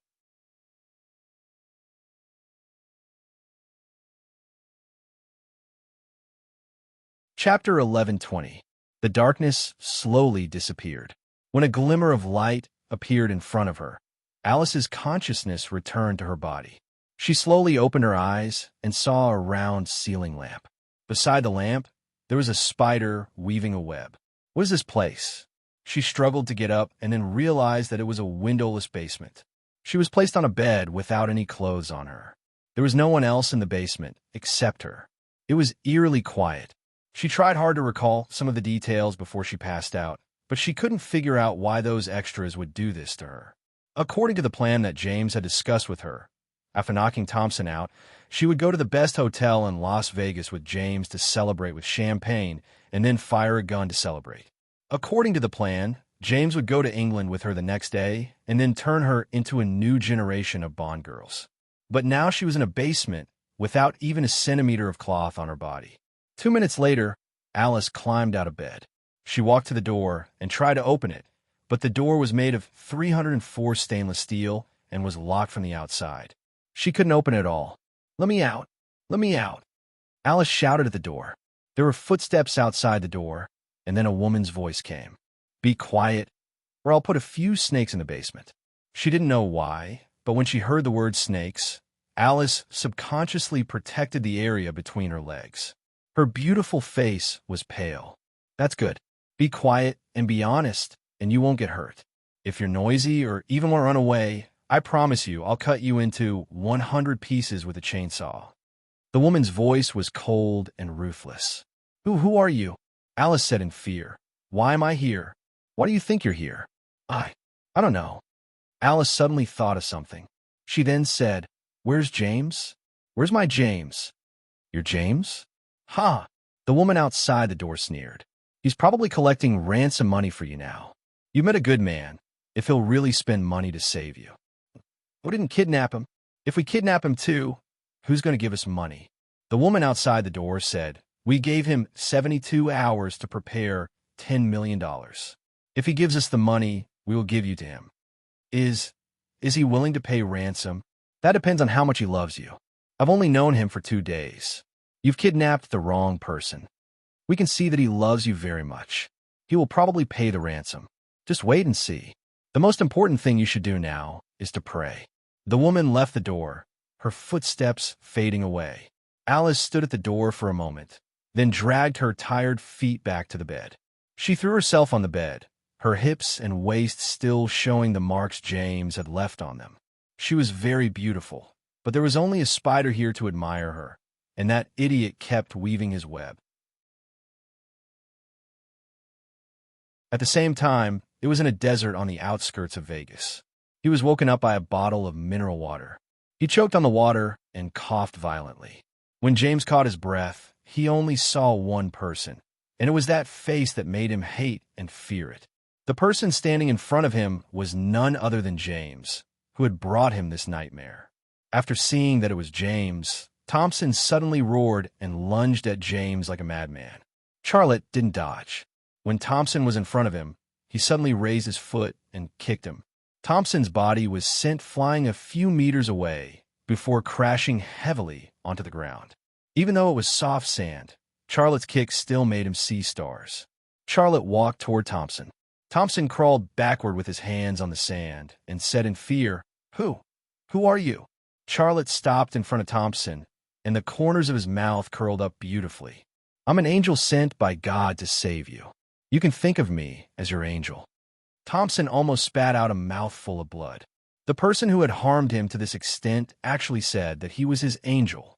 Charlotte walked to the back of a Ford pickup truck parked nearby and opened the lid of the container. Under the scorching sun, the pickup truck's container was filled with stacks of US dollars, which seemed to glow. The truck was filled with at least 50 million US dollars. Charlotte patted the US dollars in the truck and then took out a loan receipt from his trouser pocket. He opened it and showed it to Thompson before saying, "God sent me to close your door and then sent me to open a window for you. Your fate is in my hands. I'm your angel. As long as you listen to me, you can be saved." A young and beautiful woman, a luxury yacht that can take you around the world, and you can even buy an island in the Pacific Ocean to be a king. Isn't that what you want? Who are you? Thompson was not stupid. When Charlotte made this request, his first reaction was that he had encountered a spy, and he had been tricked from the beginning. "I've already said it very clearly. I'm your angel." "Nonsense." Thompson struggled to get up from the ground. He seemed to have gained a bit of confidence, and his tone was a bit tougher. Tell me, are you working for the Chinese or the Russians? Maybe you're from Iran, am I right? Have you seen a Russian spy who looks as handsome as me? Have you seen a Chinese spy who is willing to give you a truck full of money? Or have you seen an Iranian spy who drinks and eats pork chops? Charlotte said in a mocking tone. If you're not a spy, who are you? Thompson said, you've designed all of this. What do you want me to do for you? Actually, it doesn't matter who I am. The important thing is that I can save you, Charlotte said. Thompson's gaze moved to the money in the pickup truck and the loan receipt in Charlotte's hand. His heart was hesitating, but his eyes were already burning with greed and desire. If a person had just crawled out of hell and found that he was not dead, his courage would definitely be several times greater than before. That was how Thompson felt at the moment. Although he still did not know what Charlotte wanted him to do, he was already eager to get the money. Thompson hesitated for a moment and said, What do you want me to do for you? Charlotte said, What I want you to do is very easy for you, and it won't be discovered. You only need to endure for a few dozen hours, and your life will be different. What if I refuse? Thompson said. People like him did not believe that there was a free lunch in this world. Charlotte smiled. If you refuse, this loan receipt will return to the hands of the loan sharks. They will kill your daughter and your grandson. As for yourself, if you kill Alice, what awaits you is life in prison. There are a lot of black people in prison who especially like white people's, but I suggest you prepare more Vaseline because they won't show mercy to women. F***CK. Thompson was like an enraged beast as he pounced on Charlotte again. A second later, he flew up again and fell heavily on the sand. Charlotte said calmly, Those loan sharks are inhumane. It's not hard for me to guess how they will treat your daughter. Think about it carefully. I have $50 million in my car. With this money, you can retire early and enjoy your life. It's easy to refuse me. At worst, I'll just find another target. But you have to think about it clearly. You only have one chance. If you miss it, you'll go to hell. Thompson's expression was extremely complicated. He was also fighting in his heart. There was a voice in his mind that said yes, and there was also a voice that said no. These two voices nagged at him, making him hesitate. Charlotte closed the cover of the car and walked to the driver's seat. Just as he opened the door, Thompson finally spoke. Wait. Thompson got up from the ground. He wiped the blood from the corner of his mouth and said, Tell me, what do you want me to do for you? Charlotte said, It's very simple. Be my man. Be your man? Thompson was stunned for a moment. What do you mean? Charlotte said, You're a brigadier general in the U.S. Army. You're in charge of security at Area 51. You have a lot of authority. I think you must know about the Shepherd Plan, right? So you're here for the Shepherd Plan. Are you surprised? Charlotte said coldly, If I'm not here for the Shepherd Plan, then I'm here for your daughter. Which one will you choose? The Shepherd Plan is currently the most confidential plan in the U.S. What you want me to do is very dangerous. If we're not careful, we'll both be finished. You have to think carefully. Thompson's tone softened. Charlotte said, As long as you listen to me, carry out my instructions meticulously, and let everything go according to my plan, you'll be fine, and I'll be fine. I'll get what I want, and you'll get the $50 million in your IOU to start a new life. We won't have anything to do with each other. It'll just be a transaction for dozens of hours. What are you afraid of? Thompson was silent. Charlotte said it very easily, but he knew that treason in the U.S. was punishable by death. He was still a little hesitant. Charlotte said, Mr. Thompson, do you remember what I said at the gambling table tonight? Sometimes people need to have the spirit to gamble. If you don't even have the courage to gamble, how miserable your life will be in the future. Think about your daughter and grandson. Think about the disgusting things you have to face in prison. What's there to hesitate about? Thompson bit his lip and said, I promise you. What's your plan? You'll know, but before we start our plan, you have to prove your sincerity to me, Charlotte said. Thompson said, I have nothing. How else do you want me to prove my sincerity? Charlotte said, I'm not the only one interested in the Shepherd's Plan. There's a Japanese woman. Help me ask her out. As long as you do this, You'll prove your sincerity to me, and I'll give you the IOU. What about the 50 million? Thompson asked cautiously. Charlotte said, when you help me complete my plan, you'll get the $50 million. No, if I help you ask the person you want to ask out, you have to give me half. Thompson said. Charlotte smiled and said, money is a small matter to me. Since you want it, I can give you half. After a pause, he opened his arms and said, now come and hug your angel. Thompson was speechless. While they were hugging each other, Qian-jun, who was on a sand dune next to them, pressed the shutter of the camera. Everything was going according to Charlotte's plan, without deviating even a millimeter.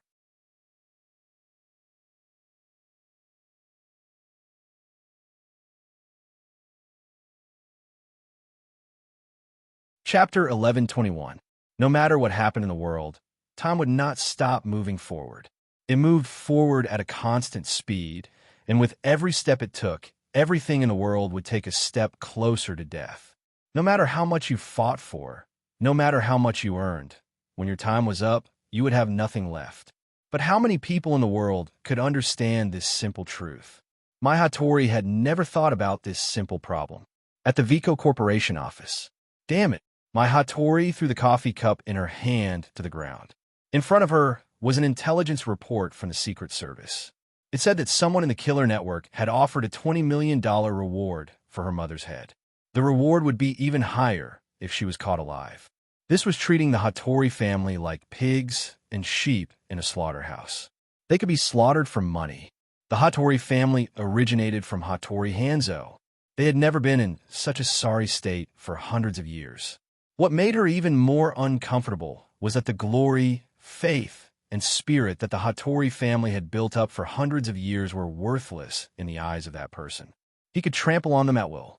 Kenichi Yagyu and a large group of samurai from Japan just looked at Mai Hattori quietly. What the Hattori family was going through was actually a shame for them. But what could they do? Those killers only work for money. Even if they rushed back to Japan to find and kill all those killers, there would soon be new killers coming to Japan. They would never be able to kill them all. I always thought he was a person with a conscience, but I didn't expect him to do such inhumane things. Bastard. Scum. Mai Hattori roared crazily, like an enraged she-wolf. Mai, calm down. Kenichi Yagyu said, your mother is protected by the Japanese police and the ground self-defense force. She will be fine for the time being. The most important thing now is to lure Charlotte out. He is the person who offered the reward. Only when he is killed will the reward disappear. A tall and beautiful woman in a kimono said, we've been in the United States for so long, and we've been tense every day, but he still hasn't shown up. Mai Hattori, didn't you say that he would definitely appear? But now he is stirring up trouble in Japan, using his money to insult our Japanese samurai world. You asked us to endure and wait, but is this the result of our patience and waiting? The one who spoke was the leader of the Hitanoru, Hitano Noena. She looked to be in her 20s, very young, a standard sexy stunner, but her actual age was already in her 40s. That China kid can use money to buy the lives of your Hattori family. Your Hattori family is also a large financial group. Why don't you offer a reward for killing Charlotte's men? A short middle-aged man asked. He was the leader of the Zaga sect, Kagawa Maki. His height was only about 160 centimeters, and his weight was definitely not more than 120 kilograms. He looked like a teacher without the strength to truss a chicken. However, this was definitely an illusion. In reality, he was like a sharp blade. Although it wasn't very long, it was extremely sharp and could easily take someone's life. Mai Hattori said, if it works, I'm willing to pay half of my family's money to buy the lives of Charlotte, his woman, and his child. But it's not that I don't want to pay, it's just that it's useless. Charlotte's house was next to the Rema group. Charlotte's family was hiding in the Peace House and didn't come out at all. Not to mention Charlotte's own armed forces. Just the protection of the China government alone was not something that any assassin organization could resist. You have to know that the number of China's most elite special forces stationed in the Rema group has reached 2,000 people, and there are also 2 sets of anti-aircraft missile systems. Coupled with the Rema group's scavenger infantry fighting vehicles and ZZ, 100 main battle tanks, as well as the Hellhound artillery. Tell me, with such protection and defense level, what kind of assassin organization can break in there? So, any plan to kill Charlotte in China will not succeed. We must lure him out to have a chance. Enough. An extremely strong samurai, at least 2 meters tall, interrupted my Hattori. I've had enough of your plans. You've made so many plans, but that China reptile is still alive and well. If you don't act, then I'll take my people and act on my own. The one who spoke was a legendary existence in the Japanese samurai world, the leader of the Yumo family, Yumo Taro. Yumo Taro was actually a hereditary title. During the Warring States period in Japan, the 5th-generation Yumo Taro was one of the 3 legendary ninjas. The leaders of the Crazed Devil clan were all extremely tall and strong people. It was said that the 5th-generation Yumo Taro was 2 meters tall, with sarcomas all over his body, bulging eyeballs, a bloody mouth, and 4 fangs. His voice was like a great bell, and when he roared, his voice could be heard 5 kilometers away. Although this generation Yumo Taro was not as scary as his ancestor, he was not far from it. Standing among the group of Japanese samurai, he was the most eye-catching and the most ferocious one. As long as he stared, even a crying child would have to close his mouth. It seemed that only he had the courage to call Charlotte a reptile. Yumo Taro, please don't be impulsive, Yagyu Kenichi said. Yagyu Kenichi said in a very polite tone. The Hattori family is going through unimaginable pain, and Mai is not feeling well either, but she is still persevering until now. We are a whole, and Charlotte is the common enemy of the Japanese Empire and the Yamato people. We haven't even fought with the enemy yet, but we are already having internal strife. How can we get rid of Charlotte? You should know that he single-handedly chased away the U.S. 7th Fleet. Yumo Taro snorted coldly, but didn't speak again. He was not convinced, but he had to admit that even if there were 1,000 Yumo Taros, he wouldn't be able to drive away the U.S. 7th Fleet. Master Yagyu, the beautiful and charming Hitano Nayana said, as far as I know, one of your disciples is working for Charlotte. Her name is Akiko Tsukino. Her hands must be stained with a lot of Japanese blood. What are you going to do? Humph. I don't need you to remind me. Yagyu Kenichi said coldly. I will kill him myself. If you can't do it, I can do it for you, Hitano Nayana said. Zagawa Maki said, Master Yagyu, can't you convince your disciple to stand on our side? Yagyu Kenichi said, I tried, but it didn't work. Why? Zagawa Maki asked. No reason, Yagyu Kenichi said. He couldn't help but think of the last time he talked to Akiko Tsukino on the phone. The sound of Yamit. That was a humiliation to him, and only Akiko Tsukino's blood could wash it away. The office fell into silence again. Everyone had something on their mind. During this time, my Hattori suddenly broke the silence. If I calculate the time, Charlotte should already be in Las Vegas. He is very good at hiding himself. Otherwise, with the CIA's facial recognition system, he should have been discovered long ago. So I concluded that he must be living in the suburbs. I will ask the agents of the Secret Service to go to the suburbs to investigate. Fuma interrupted my Hattori. Since he is already hidden, he also knows that you are here, but he doesn't show up. This means that he already knows that this is a trap. If he knows that it is a trap, will he still come? We can't wait like this anymore. We have to change our plan, Zagawa Maki said. I agree, Hitano Nayana said. My Hattori was silent for a long time before she said, well, since this is everyone's opinion, let's discuss a feasible way. A large group of Japanese samurai glanced at each other. They were dissatisfied with my Hattori's previous plan. In fact, they even doubted it. But now that they were asked to come up with a plan to lure Xia Lei out and kill him, they lacked the intelligence to do so. For these ninjas, killing a target exposed to the sun would be successful, but there were few ways to kill a person who was like a shadow. My Hattori waited for a few minutes, but no one put forward any ideas. She said, then let's do it according to my plan. I will call Yin Fo and Augustman now and ask them to come here. In addition, I also want to invite an important person, Alec, the leader of the AE Research Center. Only these 3 people, and I together, can it be possible to lure Charlotte out? Kenichi Yagyu said, what if the two people from the FA organization don't come? My Hattori said, they will come because they want to kill Charlotte as much as we do. At the same time, in an abandoned farm building in the north of Las Vegas, Charlotte stood at the entrance of the basement, looking at Alice lying on the bed through a stainless steel door. He felt a little guilty in his heart. After all, he had used her. Footsteps came from behind him. Charlotte didn't look back and said softly, Akiko, why did you take off her clothes? It was Akiko Tsukino's voice. I'm worried that she will run away. Besides, if she has any spy equipment on her, it will be terrible. Charlotte said, she is just an ordinary girl. Give her clothes to her later. I can give her clothes, but I know what you want to say. Killing her is safer than keeping her alive, and it is more in our interest, but we can't do that. Charlotte smiled bitterly. If we do that, what is the difference between us and my Hattori's group and the FA organization? As soon as we are done here, we will let her go. I will give her the money I won from Thompson, which is a kind of compensation for her. Your compensation is really generous. Akiko Tsukino came up from behind and hugged Charlotte's waist from behind. Did you make all those scars on her body? Charlotte was slightly stunned. Well, but I'm not that kind of person. I just need a reason for her to believe me. I also want to try.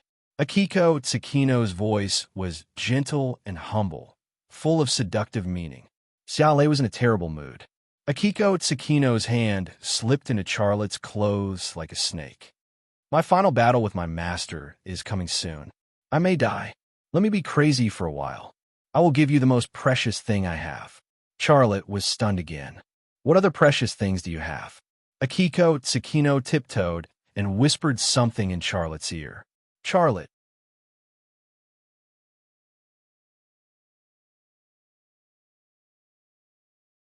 Chapter 1122. Palm Olive Road, 119. Where should I arrange to meet her? Thompson carefully asked Charlotte, who was sitting across from him. Until now, he still didn't know the identity of this mixed-race young man in front of him. Charlotte didn't speak. He was thinking, is it here? Thompson actually had his own guess. Charlotte looked at Thompson. Are you familiar with her? What reason do you have to ask her out? These were two questions. Thompson thought for a moment and said, since the start of the Shepherd Project, she would come to Area 51 every once in a while to check on the progress. I'm also familiar with her. If I want a reason to ask her out, I have to think about it. Charlotte reminded him. She is a very cautious and cunning woman. If you don't have a reason to convince her, not only will she not come, but she will also suspect you. So, you have to think about it. Thompson nodded and then began to think. He frowned and looked very troubled, because in his mind, not only was my Hattori's appearance, but also the $20 million. His current mood was completely different from when Charlotte forced him in the desert. He liked a sentence from Charlotte, which was that people sometimes needed to have the spirit of gambling. As long as he did this, his life would be different from then on. However, it was very difficult to get the $20 million. He had never thought that it would be so difficult to ask a woman out. At this time, Saimu came over. He waved at Charlotte, motioning for Charlotte to talk to him. Charlotte got up and walked over to her. He said in Arabic, "What's the matter?" In front of Thompson, he and any member of the Zodiac team could not speak Chinese. This was a rule he set, and he had to abide by it. This rule was to prevent Thompson from associating him and the members of the Zodiac team with China. Saimu seemed to be more careful. He simply moved closer to Charlotte's ear and said in Arabic, "I just received news that my Hattori's mother, Hattori Wendy, has been captured." Alive? Saimu nodded. Charlotte smiled and pulled Saimu toward the backyard. Although Thompson did not understand Arabic, it was better to avoid these words for the sake of safety. In the backyard, Akiko Tsukino was taking a bath in the swimming pool. The way the female ninja bathed was different. She held a katana in her hand and practiced her sword underwater. She used the resistance of the water to train her speed and strength. Her duel with her master, Yagyu Kenichi, would come soon. She was already preparing for that day. The appearance of Charlotte and Saimu did not affect Akiko Tsukino. She continued to practice her swordsmanship underwater. She moved her position to a corner of the swimming pool and used the wall inlaid with tiles to hide her body. After all, she only had a set of bikinis on her body. If only Charlotte had come, she would not have hidden. If Charlotte wanted to, she could even throw away the little cloth on her body to practice her swordsmanship. However, with Saimu by Charlotte's side, she did not want to reveal even a little bit of her body. After Akiko, Sakino hid, the two men also looked at her. Charlotte said, "Where's Hattori Wendy now?" "She's still in Japan," said Saimu. "Her captors are preparing to chop off her head and freeze it in a freezer. They'll take it to your 4 female knights to claim the bounty. Your reward for catching her alive is double that of killing her, which is $40 million. This is enough to make those killers do crazy things." "Who caught her?" Charlotte asked casually. Saimu said, "It's a guy nicknamed Mechanic. As for the name, the killer uses a fake name. My people did not investigate him, and there is no need for that." Charlotte said, "Your people did the right thing. Investigating a professional killer will make him suspicious. However, Giovanna and the others should know about this first." "How did you know about it first?" Saimu smiled. "The guy called Mechanic hasn't contacted them yet. As I said, they and the people from the Rescue Society are only suitable for spying on low-level intelligence. They are best at finding people, but they and their brothers and sisters are not good at spying on high-level intelligence. The Iraqis were proving the value of him and his intelligence network in this way." Charlotte smiled. "You are right, but you and Giovanna have to work together to produce a stronger intelligence ability." Beep, beep, beep, beep. Charlotte's satellite phone suddenly rang. Charlotte took out the satellite phone, glanced at it, and then answered the phone. "Boss, I have good news for you." It was Giovanna's voice. Charlotte said, "What good news?" He actually already knew what Giovanna wanted to tell him. But in order to avoid possible conflict between them and Saimu, he decided to ignore what Saimu had just said to him. In his eyes, whether it was Saimu and his intelligence network or Giovanna and the Rescue Society's intelligence network, they were all equally important. A very simple example was that Saimu and his men had been searching for Zhu Xianyue for more than a month, but they had not been able to find her. However, Giovanna and the others had found her. Sure enough, Giovanna then said the same thing on the phone. Charlotte said with a smile, "This is really good news." Giovanna said, "The killer called Mechanic sent me a video. I have already sent it to your email. Go and have a look. You will like it." Charlotte said, "I will go and have a look. By the way, he asked me if I would like to do a live video of the beheading or to kill him and bring the head to me. I can't make such a decision, so I have to ask for your opinion," Giovanna said. Charlotte thought for a moment and said, "Let him bring her to the United States." "Bring her to the United States?" "Yes, bring her to the United States." Charlotte said, "The reward for catching her alive is $40 million US. Why should I double the reward? Tell him that you can pay him $20 million US first, and I will pay him $20 million US after he brings her to the United States." Giovanna said, "Now that Japan is completely blocked, it will be difficult to bring her to the United States." Charlotte said, "You let him bring her to the 4 northern islands controlled by Russia, and then transport her from Russia to the United States through Europe. This route will be very safe." "Why didn't I think of the 4 northern islands?" "In that case, there should be no problem. I will contact him now," Giovanna said. "By the way, how are things on your side?" Charlotte asked. Giovanna said, "We have recruited a lot of criminals, villains, and desperados. Some armed groups have also begun to contact us. At present, we have about 200 people, and the team is still growing." "That's good. Wait for my call." Charlotte hung up and then said to Sano, "Continue to keep an eye on the office of Vico Corporation, but tell your people to be careful. They must not be discovered." "Okay, but boss, don't worry. Even if they're discovered, my people will not expose this place because they don't know at all," Saimu said, and then left the backyard. Charlotte took out his hacker's computer and sat on a beach chair next to the swimming pool to check the email that Giovanna had sent him. He quickly found the email that Giovanna had sent him and opened the video file that she had sent. In the video, a man with a black hood was pulling a woman's hair. The woman had blonde hair and blue eyes, and was a standard white woman. Although she was a certain age, her figure was not out of shape. The places that should be big were big, and the places that should be curvy were curvy. She was still attractive. She must have been a stunner when she was young. Otherwise, she would not have attracted a man like Hattori Masao. She looked 50 to 60% similar to my Hattori, so at first glance, Charlotte was sure that this woman was Hattori Wendy, my Hattori's mother. There was still a trace of blood at the corner of the woman's mouth, but there was a stubborn look in her eyes. This was also similar to my Hattori. The man in the black headgear began to speak in English. Say your name to the camera. Tui. This was Hattori Wendy's response. Slap. The man in the black headgear slapped Hattori Wendy's face. The latter's head jerked to the side, and a palm print appeared on her beautiful face. Her delicate skin quickly swelled up. This mechanic was really ruthless. Slap, slap, slap. Charlotte thought that the slap would solve the problem, but the man in the black hood did not ask a second question.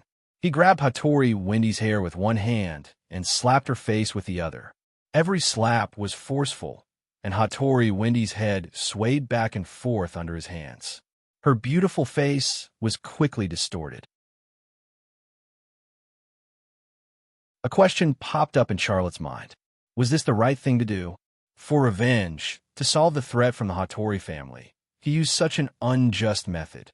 If this had happened in a movie, he would have been labeled as the villain, and then killed by my Hattori and her heroic boyfriend.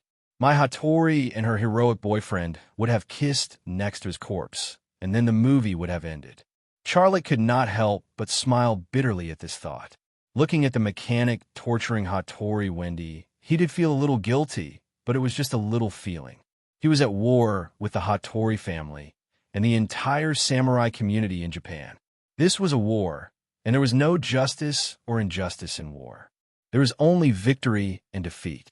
History had always been written by the victors. Damn, you want me to *CK you before you speak? The mechanic said as he started to take off his pants. Hattori Wendy panicked and said, I'm Hattori Wendy. The mechanic said, is that wrong? *TCH.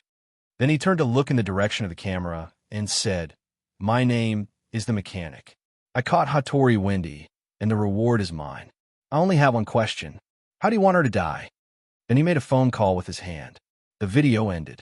Charlotte closed the hacker's laptop. At this time, Thompson came to the backyard and said, Mr. James, I've thought of a way to ask my Hattori out. Charlotte said, what is it? Tell me. Thompson moved closer to Charlotte's ear and said, my idea is...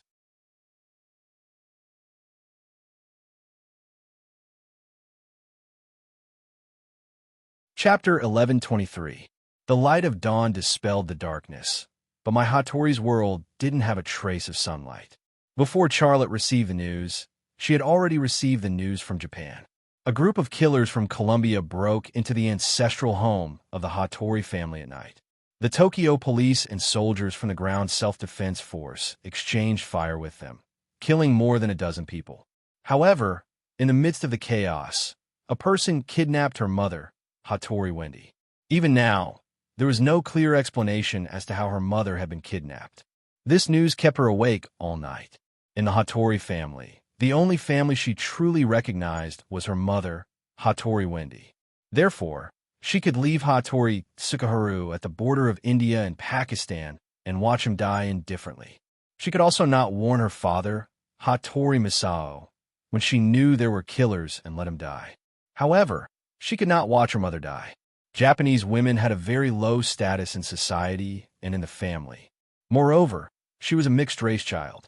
Only she knew about the discrimination and unfair treatment she received in the Hattori, and during the years she grew up, the only person who accompanied her was her mother. But now, her mother, Hattori Wendy, had fallen into the hands of Charlotte. As long as Charlotte tightened his grip, her mother would stop breathing and be crushed. I'm going to kill you. I'm going to kill you. Do you want me to kill you? Siale, my Hattori muttered to herself. Her expression was ferocious. She was laughing and crying at the same time, just like a lunatic. Beep, beep, beep, beep, beep. the phone on the desk suddenly rang. Who would call at this time? My Hattori hesitated for a moment, then picked up the phone. However, she did not speak and just listened. A man's voice came from the phone. Miss Hattori, can you recognize my voice? Mr. Thompson, of course I can recognize your voice. Why are you calling me so early in the morning? What's the matter? If it was before she got the news, my Hattori would have a chat with Thompson, even if it was just a casual chat. However, she really wasn't in the mood now. Miss Hattori, I wouldn't have called you so early if it wasn't something important. Thompson's voice sounded. There's some information about the matter you asked me about last time. Are you talking about the Shepherd Project? My Hattori's attention was diverted. Yes, it was Thompson's voice. An expert discovered that the 6 statues hid a secret. At this point, he stopped talking. What secret did the expert discover? Asked my Hattori anxiously. Miss Hattori, do you think it's convenient to discuss something like this over the phone? Thompson's voice rang out. What do you want to talk about? My Hattori asked tentatively. Thompson said, do you have time at noon? My Hattori said, yes, come over at noon. We can have a meal together. No. I don't have time to come over. Come to the Area 51 military base. We'll meet outside, said Thompson. My Hattori didn't speak. She was hesitating. Miss Hattori, Mr. Thompson, I have to drive for more than an hour to get to your place. Can you give me a hint? I mean, what should I prepare for you? My Hattori said. It was a very clear hint. She wanted to know what the secret in Thompson's hands was and how much it was worth before she would consider going to the Area 51 military base. Do you really want me to say it here? My Hattori said, Mr. Thompson, I just want you to give me a hint so I can prepare what you want for you. Didn't you call me to make a deal? Thompson was silent for a moment before he said, well, it's about the secret of Mystic Gold X. The expert found the possibility of making Mystic Gold X in the 6 statues. Is this true? My Hattori looked surprised and excited. Thompson said, of course it's true. I won't joke about this kind of thing. Since you mentioned a deal, then I have nothing to be embarrassed about. Prepare $5 million in cash. $3 million for me and $2 million for the expert. Remember, it's cash. No transfer. Can you give me a little more hint? Miss Hattori, I've reminded you enough. As for whether you come or not, it's up to you. I'm telling you, I don't need to worry about buyers. That's it. Call me before you come, so I can prepare. After that, Thompson hung up. The call ended, but my Hattori was still standing next to her desk with the phone in her hand. She didn't move for several minutes. Wait a minute. She built a security fortress here. As long as she was in this fortress, she believed that as soon as Charlotte appeared, it would be Charlotte who died, not her. But once she left here, many factors would be out of her control. If she refused, the secrets and technology of Mystic Gold X could make Japan a top military power again. It could also make the Hattori family one of the world's top superfamilies. She couldn't resist such a temptation. To go or not to go. She kept thinking about this question and couldn't make a decision. On the other side, 119 Palm Olive Road. Thompson put down his phone. Mr. James, this is all I can do. I'm not sure if she will keep the appointment. Charlotte was also thinking about this matter in his heart. In fact, he didn't have any confidence in his heart. When Thompson and my Hattori were talking, he was listening. He didn't ask Thompson to put the phone on speaker, but he still heard my Hattori's voice clearly. He heard caution and suspicion in my Hattori's voice, which made it impossible for him to make an accurate judgment. If she doesn't go, what should we do? Thompson asked. Charlotte said, don't worry about that. Tell me the situation in Area 51 and everything you know about the No Man's Plan. Thompson said, the Pentagon has increased the security level of Area 51. At present, even I have to go through 3 security checks to enter. The first security check is identification, which requires an Area 51 pass. The second security check is a body search to check for prohibited items. The phone we are using is not even allowed to take pictures. The third security check is the intelligent security check of the celestial system. It will check the face and bones of the person, as well as fingerprints and pupils. In the third security check, even twins or sisters can't get through. Charlotte's heart was full of trouble. He knew the ability of the celestial system. Even if he wore a human skin mask, he couldn't fool it. Once he was found in Area 51, he didn't dare to think about the consequences. However, if he wanted to solve the confusion in his heart and even find new clues to crack the secret of the ancient alloy, he had to enter Area 51. Area 51 would also be the most dangerous area he had ever infiltrated. Thompson said again, "The Shepherd Project is managed by the AE Research Center in Area 51. The person in charge is Alec, the director of the AE Research Center. He is the most outstanding biological scientist in the United States. He was the one who suggested to the Pentagon that the 6 statues be transported from Israel to the United States. The 6 statues are now in the AE Research Center. They are guarded and studied 24 hours a day." What are they studying? Their materials and their magnetic fields. There seems to be another project in the past few days, which is aimed at their supernatural energy. Supernatural energy? What do you mean specifically? Charlotte's curiosity was piqued. Thompson smiled bitterly. "I'm just a soldier. I'm not good at scientific research. In addition, the AE Research Center in Area 51 is an absolute forbidden area.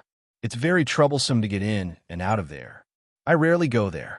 Charlotte thought for a moment and said, "Show me the phone you used in Area 51. Thompson took out a special phone and handed it to Charlotte. Charlotte looked at it. It looked like a triple defense phone, but it was much simpler than the triple defense phones on the market. It only had the functions of making calls and sending and receiving emails. He said, "I'll take a look first. Come to the study in 5 minutes." Thompson froze for a moment and then said, "Mr. James, I have to remind you that you can't install bugs and locators in my phone. If you install them, I won't be able to pass the security check to enter Area 51. Charlotte smiled. "Don't worry, I'm not that stupid. Come to me in 5 minutes." Thompson nodded and watched Charlotte enter his former study. Walking into the study, Charlotte took out the USB that could be connected to the phone and then implanted the mobile version of Xiaoqian in the USB into Thompson's phone. 5 minutes later, Thompson came to the study. Charlotte returned his phone to him. Thompson looked at the phone and asked tentatively, "Mr. James, are you sure you didn't install any bugs?" Charlotte said, "Don't worry, I'm still counting on you to help me. How could I do that kind of thing? I took your phone just to look through the recent call records." Thompson then said, "Mr. James, don't worry, I won't betray you. Betraying you is tantamount to killing myself. I'm not that stupid." Charlotte smiled. "That's good. You go to the military base in Area 51 now and wait for my Hattori's call. If she calls you, let me know immediately. If she doesn't call you, you have to call me and tell me. If she keeps the appointment, I'll give you $20 million. If she doesn't keep the appointment, I'll give you $5 million. I'll drive back to Area 51 right away." Thompson left without hesitation. After Thompson left, Akiko Tsukino walked into the study. "Boss, why did you let Thompson go back to the military base? He's in our sight, and we can still control him. But once he's out of our sight, we can't control him. If he betrays us, it will be a very dangerous thing for us." Charlotte didn't answer Akiko Tsukino's question directly. He turned on the hacker's computer. A satellite positioning image suddenly appeared on the screen of the hacker's computer. "Did you install a locator on him?" Charlotte said, "No, I just installed a spy program I wrote in his phone. It will block Thompson for us. No matter who he calls, I can eavesdrop on him. It's just a program, and the security checkpoint of Area 51 can't detect it at all." My Hattori said, "Then I'm relieved, but I'm still worried that my Hattori won't go. I know her. Even if there's only a little risk, she won't take it easily." Charlotte said, "She will go. The Japanese are drooling over Secret Gold X, and my Hattori wants the formula and production technology of Secret Gold X more than the Americans. She's just hesitating. She needs to confirm whether this transaction is safe. Once she confirms it, she will keep the appointment. I estimate that she will need at least 30 hours to confirm it. By that time, the mechanic will probably have brought her mother, Hattori Wendy, here. We'll choose a location now, and then leak the information of her mother's location to the Japanese. At the same time, in 2 different locations, she will definitely go to one place. Will she save her mother? No. She will go to the transaction, Charlotte said. He was actually the person who knew my Hattori best.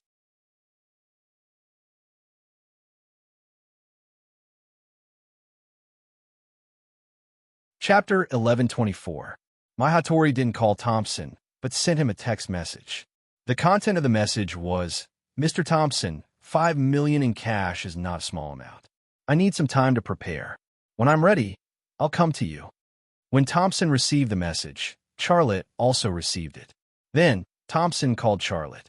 Mr. James, my Hattori didn't call me, but she sent me a text message. She said that she needs some time to prepare the money and will come to me when she's ready. What should I do now? Charlotte said, stay in Area 51 and don't come back tonight. You don't have to do anything. Just wait for a call. In addition, I will transfer you $5 million as promised. Thank you, Mr. James. Hee hee. Thompson couldn't help laughing. After ending the call, Charlotte put down the satellite phone and looked at my Hattori, Engumi Khan, Siamu, and Xianjun standing in front of him. He said lightly, my Hattori won't go. The operation is canceled. The 4 members of the Zodiac Squad were all ready to fight. The news was like a bucket of cold water poured on their heads to extinguish their fighting spirit. That Japanese bitch is really cunning. She can even resist such a big bait. Engumi Khan cursed. Qianjun said coldly, I don't believe that she will hide there for the rest of her life. As soon as she comes out, I will shoot her in the head. What should we do now? Akiko Tsukino asked. Charlotte said, Akiko Tsukino must have sent her people to Area 51 now. Her people will do 2 things. The first thing is to investigate whether there are any suspicious people along the way to ambush her. The second thing is to confirm a safe route. That bitch is really cunning. Siamu couldn't help but curse. Charlotte said, that's cunning? Even if her men did not discover any ambushers along the way and confirm the safe route, she would still try to invite Thompson to her place to trade. If Thompson returned to Las Vegas tonight, she would send someone to pick him up and meet her at the Vico Corporation office. Thompson went. She got what she wanted. If Thompson doesn't go, she will suspect that it's a trap. That's why I asked Thompson to stay at the Area 51 military base tonight. Boss, how do you know my Hattori so well? Engumi Khan looked at Charlotte strangely. You're like the eel in her stomach. Akiko Tsukino rolled her eyes at the Indian man. Idiot, the correct term is roundworm, not eel, understand? Engumi Khan said. Boss is such a powerful person. How could he be a roundworm? He must be an eel. Charlotte, but no matter to what extent the conflict between him and my Hattori had developed, it was an indisputable fact that his eel had drilled into my Hattori's stomach. However, the fact that he knew my Hattori so well had nothing to do with it. The eel he drilled into her stomach couldn't do anything except for some simple and rough movements. The eel's IQ was 0. Boss, what's your plan? Qianjun asked. Charlotte said, when it gets dark, we will set up an ambush on the road my Hattori must pass to get to Area 51. Tomorrow, the mechanic will send Hattori to the designated place and execute her. The U.S. Special Forces and the FA organization will go there. She and her men will go to Area 51 and trade with Thompson. She doesn't even want her mother anymore? Engumi Khan asked. Charlotte said, it's not that she doesn't want her mother anymore. She will be in pain, but that's all. The secret of the X-Secret Gold is enough to make Japan and the Hattori family stronger. She can't resist this temptation at all. After a pause, he said, go and rest now. Conserve your energy. We will have a big battle tomorrow. Siamu, Engumi Khan, and Qianjun all left, but Akiko Tsukino didn't leave. Xiaolei said with a smile, Xing Zi, it is very likely that you will have a fierce battle with your master tomorrow. You should also rest early and conserve your energy. I look forward to you surpassing your master, and then we will celebrate together. I stayed to conserve my strength. My Hattori's eyes shone with a light, as if she had something to ask of Seiji. I have my own understanding of the Chinese word for recharge. Charlotte, ? My Hattori grabbed the traditional cloth belt on her body, pulled it, and spun her feet on the ground. Her posture was like a ballet dancer's on the stage, beautiful and elegant. The black ninja suit on her body actually flew away from her body in the process and fell to the ground. Charlotte thought he would see primitive people, but what he saw was my Shiranui. Akiko Tsukino was wearing my Shiranui's dress. It was a fiery red color with extremely little fabric. Her plump breasts, plump white balls, and attractive legs were all exposed to the air. She was not exposed, but in a hazy way. Her body exuded a seductive aura. She actually changed from Akiko Tsukino to my Shiranui, which made Charlotte a little dazed. He couldn't take his eyes off her body, because it was just a little bit of red fabric, which made her the sexiest my Shiranui in the world. The white house that stood up from the red fabric like a cannonball, and the Arabic-style round roof on the house were simply the finishing touch. There was also a pair of beautiful legs that were not covered. Her skin was as delicate as cheese, without any blemishes, which could be called perfect. The sexiest part of her was her slender and soft waist and the area between her legs. Her red dress was slit to her waist, but there wasn't even a rope under her white belt. It made people want to lift up the pitiful amount of cloth between her legs to see what was underneath. Akiko Tsukino walked toward Charlotte. As she moved her beautiful white legs, the little piece of fabric between her legs swayed. Although it always worked, it still exposed a lot of her body, which was extremely sexy and attractive. Akiko, what do you want to do? Charlotte couldn't help but smile bitterly. In fact, he knew better than anyone what she wanted to do. The final battle with the Japanese samurai world is about to begin. It won't be an easy battle. We may all die. Don't you want to relax before the final battle? Akiko Tsukino said. That's not good, Charlotte said. Akiko Tsukino put her hands on Charlotte's shoulders, put her feet on the ground, and her body suddenly rose from the ground. Like a horizontal bar athlete, she flipped over from Charlotte's shoulders to his back. But this standard horizontal bar movement was not completed. When she was about to flip over, she suddenly let go and gave up supporting herself. Her body suddenly fell, and her legs hung on Charlotte's shoulders like a scale hook. After a few minutes, she said, "Is this okay?" Charlotte nodded. Okay. The opponent was the most elite force in the entire Japanese samurai world. This would not be an easy battle. Before the battle, some people were calling their lovers, some were resting with their eyes closed, some were looking at Playboys, and some were relaxing. When night fell, a Ram truck left the suburbs of Las Vegas and headed northwest. 130 kilometers in that direction was the world's most mysterious military base, Area 51. The Ram truck was not moving fast. Akiko Tsukino, who was driving, was a little nervous because she was not facing an ordinary enemy, but her master, Kenichi Yagyu, who had taught her ninjutsu. She needed to defeat not only Kenichi Yagyu's swordsmanship, but also herself. Qianjun had been resting with his eyes closed. To him, the battle was like a ping-pong game that had nothing to do with him. He had no interest at all. The Indian was still reading the Playboy that he had not finished reading. He did not realize that it was last year's magazine. The Iraqi kept making calls and ordering his people to do things. Before the war, intelligence work was very important. He had to know the Japanese's movements. Charlotte was operating his hacker's computer in the front passenger seat. The hacker's computer showed a Google map. He needed to find the best ambush point on the road that was more than 100 kilometers away. The hacker's computer was just a Google map, but in his mind, it was a real world. His brain was also calculating and analyzing different places, including terrain, weather, customs, light, retreat routes, and so on. He didn't just calculate once and be done with it. Instead, he calculated and analyzed it over and over again, deducing it over and over again. Half an hour later, Charlotte turned the hacker's computer on his lap to my Hattori, who was driving, and said, "Stop the car here." He pointed to a place on the screen and said, "This place is our ambush point." The opponent he chose was 60 kilometers away from Area 51 and 70 kilometers away from Las Vegas. The people who were going to catch him were all in Las Vegas, and it was impossible for the soldiers of Area 51 to arrive in a few minutes to support my Hattori and her people.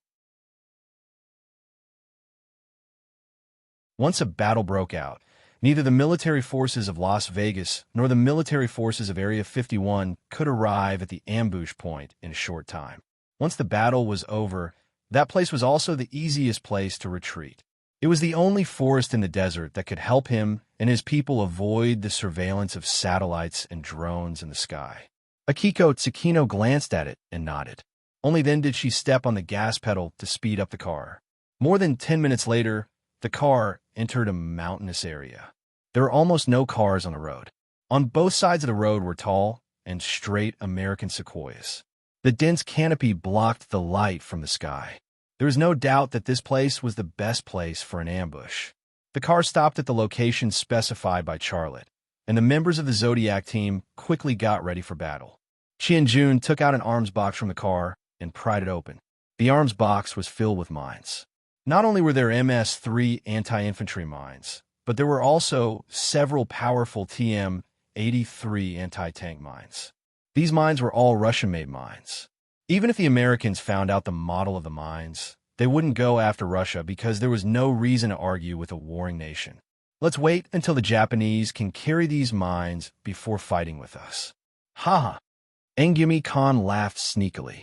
He picked up a TM-83 anti-tank mine and walked to the side of the road, ready to bury the mine. The TM-83 anti-tank mine was a roadside bomb used by the military. It could even blow up a tank, let alone the vehicle driven by my Hattori. The few of them quickly finished burying all the mines. Only a few TM-83 anti-tank side armor mines were turned off. Now was not the time to activate them. Once activated, as long as there was a vehicle on the road, they would detect it and explode. After burying the mines, Charlotte took the members of the Zodiac team into the forest. You're tuning in to the Warrior Lore YouTube channel. Don't forget to subscribe and join us on this journey to catch the most captivating stories.